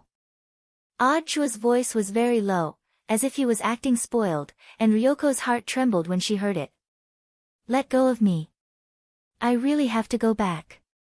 Ryoko pinched Ajua's thigh hard and struggled out of his arms with a red face. I'm sorry, classmate Ryoko, I was rude. Ajua smiled and raised his hands in surrender. Like hell I'll believe you. Ryoko snorted. She had already realized it. Apologizing humbly and daring to do it again next time, this was Ajua's true attitude when admitting his mistake. After a brief silence, Ryoko felt her mood calm down a little, and her face suddenly darkened as she resumed her cold look. I'm leaving. Shall I see you off? Ajua asked. No need. Ryoko's voice was cold, and the corners of her lips twitched slightly. The better Ajua treated her, the more sober she felt. Like she was reflecting on a hangover, Ryoko was reflecting on the unseen future between her and Ajua. When she reached the door, her figure seemed dispirited, which made Ajua's heart ache a little, and he had the urge to rush forward and hug her again. But he felt that this might arouse the girl's disgust, so he resisted the urge and didn't rush forward. For some reason, he felt that Ryoko suddenly had a lot on her mind. Before leaving Ajua's apartment, she left him with one last sentence. Don't do this in the future. It's better for us to be friends. Then, she quickly turned the doorknob and stepped out without hesitation. Have I been rejected? Ajua's heart twitched violently, and he smiled bitterly in his heart. He knew that Ryoko wouldn't open her heart so easily. This was to be expected. Because he was worried about the girl going home alone. After Ryoko left, Ajua had immediately sent a scout to secretly follow her. Classmate Ryoko, it won't be that easy to shake me off. At that moment, Ajua was standing by the window, gazing lovingly in the direction of the villa where Ryoko lived and smiling slightly. No matter what Ryoko said or thought, he was certain. The girl in front of him was the happiness of his life. No one could sleep tonight. Whether it was Ajua or Ryoko, it was destined to be a sleepless night. Elsewhere, in an elegant mansion deep in the inner courtyard of the Ryoko family on Sun Island, the sixth wife of the Ryoko family was also having a sleepless night. Akano Hoshi was the name of the sixth wife before she had married into the Ryoko family. Now, she had changed her name to Ryoko. She was the youngest and most beautiful of all Ryoko's father's wives, and also the one with the richest family background. When the sixth wife had married into the Ryoko family back then, it had caused quite a stir. She was the only daughter of Sun Island's famous underworld gang, the star-picking group. Many people wished to marry into the star-picking group, but in the end, Akano Hoshi had still chosen the Ryoko family. It was a quiet night. Ryoko was sitting by the stove in her elegant room, waiting for news from Hwashio Nation. She was wearing a black fur coat, and there was a profound look in her eyes. Sixth wife. A slightly aged but magnetic voice rang out. It was none other than luminous immortal Harmony. This was the Ryoko family foreign affairs liaison officer who had spoken to Ryoko on the phone earlier. He had come here mainly to report on the exchange student program. The sixth wife in front of him was the last one. Because she didn't have the habit of using modern technology or communication magic treasures, there were a lot of things that needed to be communicated verbally. After marrying into the Ryoko family, she rarely interacted with the other members of the Ryoko family. Apart from going out, her range of activity was this elegant room and the small garden around it. Luminous immortal Harmony had a feeling. He felt that the sixth wife was a dangerous woman who had seen through everything. Is it news from Ryoko? Asked the sixth wife. Yes, madam. Miss Ryoko said that a group of exchange students from number 60 high will be arriving soon. Our Ryoko family will be in charge of hosting them this time, said luminous immortal Harmony. Of course. These are distinguished guests from afar, and we should take them seriously. The sixth wife opened her charming eyes and smiled. Has the school in charge of the handover been arranged? It's Jodao High School, luminous immortal Harmony answered truthfully. This was a school that the Ryoko family had invested in, and was very close to the Ryoko family mansion in East Prefecture City on Sun Island. Before Ryoko had transferred schools, she had been studying at Jodao High School. Thus, the sixth wife already had an idea when she heard this name, and a thoughtful expression appeared on her face. After a moment of silence, she asked again, "What about the accommodation arrangements? Do they live on campus or in the Ryoko family mansion?" "Rooms have been prepared on both sides. Look at the choices of the teachers and the children on number 60 high school's side. They can go back and forth freely." "Understood." The sixth wife nodded. "Thank you for your hard work, luminous immortal." "You're welcome, madam. Also, help me get ready. I'm going out." "What are you going to do, sixth wife?" "I'm just going to the Buddhist temple to pray for blessings. We have guests coming from afar, and this is a small token of my appreciation." "Yes." At the same time, on the other side of the Ryoko family mansion, Hideshi Juya was also having a secret discussion with the one-eyed warrior next to him. "I think this student exchange program is aimed at me." Hideshi Juya frowned. Together with the one-eyed warrior, he had planned the riot of the replica version of the ghost book with the intention of killing Ryoko, but for some reason, the powerful ghosts that had been released had all been eradicated. The powerful ghosts that had been released were all eradicated, and Jimiya Ryoko had successfully escaped from danger without suffering any damage at all. The riot program can't be used a second time in a short period of time, and it's hard to find any evidence. "I handled it very cleanly, young master." Standing on one side, the one-eyed warrior said, "Besides, our informants have already confirmed that Miss Ryoko is still in Huashio Nation. There's no need to panic. I thought this was just an ordinary student exchange program. But I heard that eldest Miss Son of Huaguo Water Curtain Group is coming, that's why I'm relieved." The one-eyed warrior smiled. Miss Ryoko and that eldest Miss Son have always had a grudge against each other. I also heard that on the first day Miss Ryoko went to number 60 high school, she fell into this eldest Miss Son's trap. She was drugged with a hallucinogenic drug that wasn't fatal.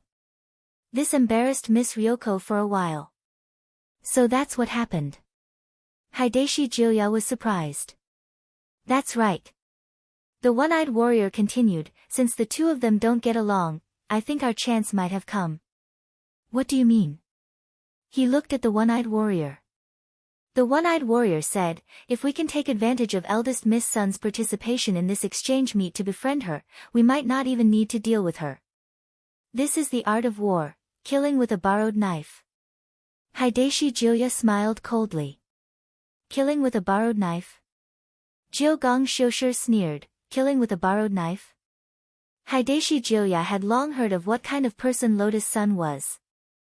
Winning over such a eldest miss was as difficult as ascending to the heavens. Besides, Huaguo Water Curtain Group and the Jiogong family were essentially competitors. Hideshi Juya racked his brains, but he didn't think that Lotus Sun would so easily join the Jiogong family's dispute. No matter how hard Hideshi racked his brains, he didn't think that Lotus Sun would easily join the Jiogong family's dispute. If this matter came to light, Huaguo Water Curtain Group might be affected to some extent. It would be foolish for her to casually join another family's internal war. Miss Lotus Sun doesn't lack for anything, whether it's money or material goods, so we can only find another way. Therefore, we have no choice but to find another way. At this time, the one-eyed warrior wore a cold smile on his fiendish face, sending chills down everyone's spines. Hideshi Juya was curious. "You have a way." "I have another piece of information. It's said that this Miss Lotus Sun and a classmate with the surname Wang have been involved in a scandal," the one-eyed warrior said. The one-eyed warrior said, "And this time, among the people accompanying us, there are 2 other exchange students with the surname Wang. I just don't know which one of them it is."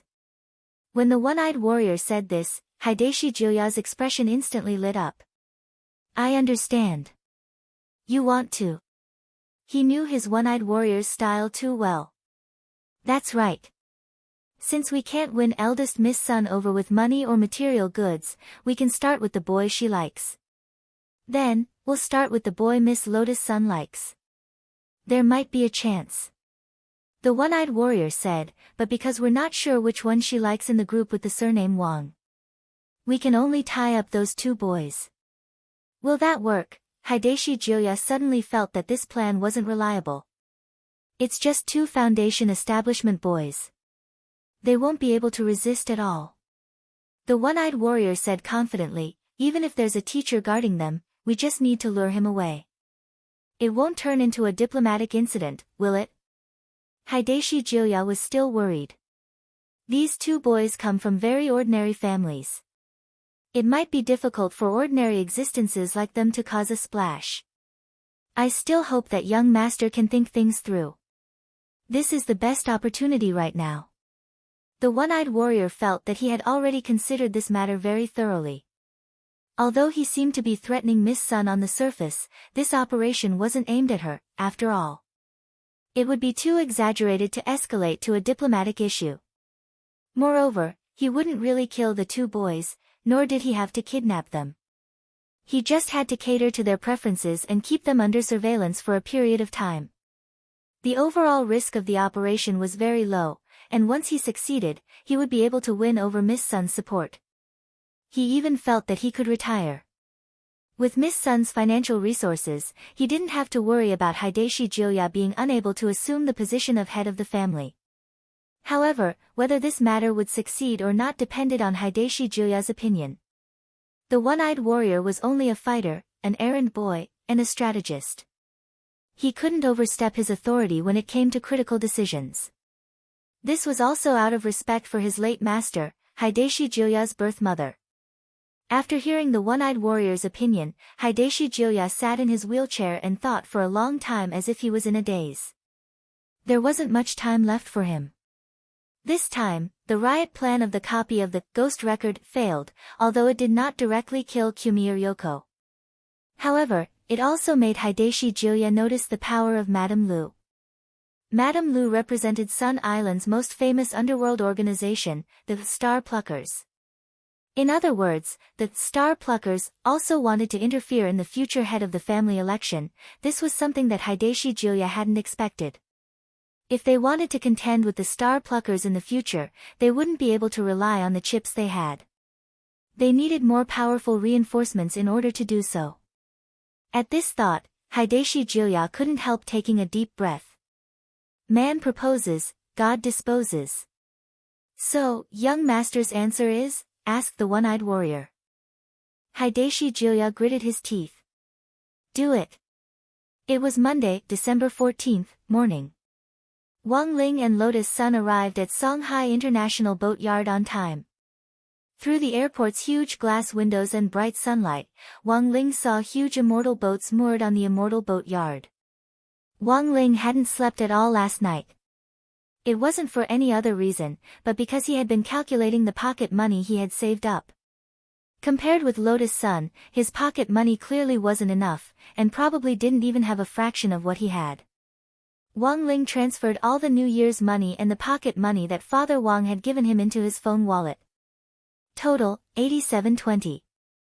3. Including the 5,000 yuan that Mother Wang had provided for him before he went abroad this time, Wang Ling only had a little over 13,000 yuan on him. To sum it up in one word, poor. In Wang Ling's opinion, it indeed wasn't enough to save up for 16 years. Of course, there were various reasons for this. For example, the limited edition crispy noodle snacks he had bought, and Father Wang had docked his pocket money for no reason. All of these were reasons why Wang Ling's wallet had shrunk year after year. The main point was that he still couldn't use his abilities to make money. This was a big headache. He estimated that his little sister Anwan's birth date was approaching, and he wanted to take advantage of this trip abroad to buy her some interesting gifts, little clothes, little shoes, little pants. But given the prices abroad, it would be very difficult for Wang Ling to make a big splash with the little money he had. Infant products were expensive nowadays. The same brand of clothes would cost the same amount of fabric, but the price would still be the same. So, was he going to take advantage of this time to work on Sun Island? To make more money? Last night, Wang Ling had been seriously thinking about the issue of funds. There was no way he would trouble Lotus Sun to buy Anwan a gift. His own good intentions would be completely different if he took someone else's money. Although he knew that if he asked, given that Missy's temper, she might book the entire shopping mall for him to choose from. But that would be too high profile, and there was no need for it. So it wasn't a bad idea to do odd jobs to make more money. The Jogong family was an aristocratic family on Sun Island that hunted ghosts and exorcised demons to begin with, so there was no need to worry about a lack of jobs in this area. When the time came, Wang Ling reckoned that as long as he made some inquiries, it shouldn't be a problem for him to get rid of some demons and ghosts. For Wang Ling, slaying demons and exorcising demons didn't count as using his abilities, because he actually didn't need to use his abilities at all. As long as he stood there for a moment, those ghosts would be scared out of their wits. Thus, in order to make it easier for him to take on missions, Wang Ling spent some time studying Sun Island's native language. It had to be said that learning a language was very difficult. Every country had different characters, and pronunciation was also very important. It had to be said that it took Wang Ling about 3 minutes to learn Sun Island's native language. This was indeed very difficult for Wang Ling. It didn't seem that it had taken him that long to learn Shinto and Fate Dao back then. After passing through the green visa channel first with Lotus Sun noticed that Wang Ling's expression was solemn and seemed a little autistic. She pulled Zhuo aside, who had come to see them off, and asked quietly, "Senior Zhuo, do you know what's wrong with classmate Wang Ling?" If she hadn't known Wang Ling's true strength, Lotus Sun would definitely have thought that Wang Ling most likely hadn't slept well or was sick. But now, it was clear that something was on his mind. This slow-witted blockhead always liked to keep things to himself, and Lotus Sun always felt like she didn't know what to do. The girl had no other choice but to ask Zhuo. "This. I'm not too sure either." Zhuo scratched his face awkwardly. But looking at Shifu's expression, there can only be two possibilities. 1. There are no limited edition crispy noodle snacks on Sun Island. Alright, that was very Wang Ling, then what about the second possibility? Maybe his pocket money has been deducted again, said Zhuo. This actually reminded Lotus Sun of something. Naturally, the most worrying thing about going abroad was a lack of money. If it was a problem in this regard, the girl thought it was possible. She felt that she should have thought of it long ago, since Anwan's hatching day was approaching. It was likely that Wang Ling was currently worrying about the gift for Anwan's hatching day. Money had never been a problem for Lotus Sunday. But the truth was that she was well aware of the significance of this gift for Anwan, which was also why Wang Ling had kept it to himself. If he hadn't used his own pocket money to buy a gift for his little sister, it probably wouldn't have meant anything at all, right? She wanted to support Wang Ling, but given this blockhead's personality, he definitely wouldn't take it. And so, as they walked, Lotus Sun also became autistic like Wang Ling. There's always a way. Zhuo dropped his forehead into his hand and smiled bitterly helplessly as he comforted her in a low voice. Take advantage of this time abroad to communicate with Shifu. I will. Lotus Sun nodded. Zhuo then took the two autistic youngsters to the VIP lounge before departure. All the formalities had been completed. They just had to wait for the immortal boat to open. Wang Ling shut himself away in the lounge for a while. A few minutes later, there was a broadcast for takeoff nearby. At that moment, a tall young man who was wrapped up in an extremely disguise walked toward them on his slender legs. As soon as he got close, he reached out to rub Wang Ling's head. Sorry, Ling Ling. I'm late. It was Wang Ming's voice. Wang Ling raised his head and saw that not only had Wang Ming disguised himself, even his appearance had changed, and was completely different from Wang Ming's original appearance. It looked like Wang Ming had used an elixir that could be molded to reconstruct his facial features. Wang Ming's disguise wasn't good-looking, but it wasn't ugly either. It was the kind of common face that would be easily forgotten in a vast sea of people. And this was exactly what the officials wanted Wang Ming to achieve. After a lot of effort, he finally managed to reunite with Wang Ling and Lotus Sun here, and Wang Ming was extremely excited. He plopped down on the sofa and directly wrapped an arm around Wang Ling's neck. There was a mischievous smile on his face, and it was hard to conceal his idiotic personality. I only finished the approval process in the wee hours of the morning. I just want to go abroad with my little brother and sister-in-law, it's not easy. Wang Ling, Lotus' son, immediately blushed. Brother Ming, don't joke with me, it doesn't matter now, but after we go out, you must remember to call me second brother, Wang Ming reminded him. Okay, second brother. Also, I have to tell you that when we get there, we have to wait for Dee and Senior Golden Lamp at the Immortal Boatyard on Sun Island. They were busy with my business last night, and haven't finished their own approval process yet. That's why we have to wait for Class 1, Wang Ming said telepathically. This wasn't telepathy, but Wang Ming's direct use of his brain waves to communicate telepathically. For an ordinary person's brain waves to be developed to this extent, Wang Ming was indeed the only person in the world who could do this. So it was no wonder the officials had been so cautious in approving Wang Ming. At that moment, Wang Ming suddenly frowned.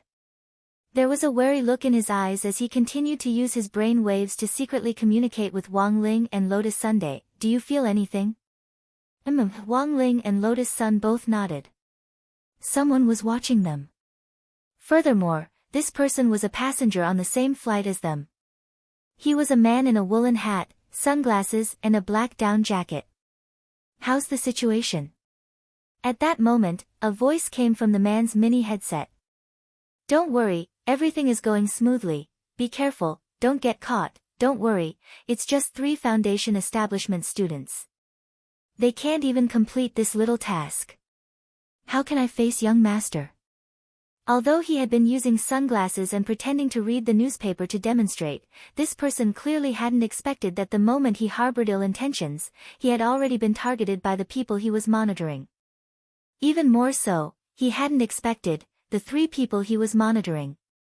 One was the most powerful brain on Earth. Another was the most powerful foundation establishment cultivator on Earth. And the last was Earth's father.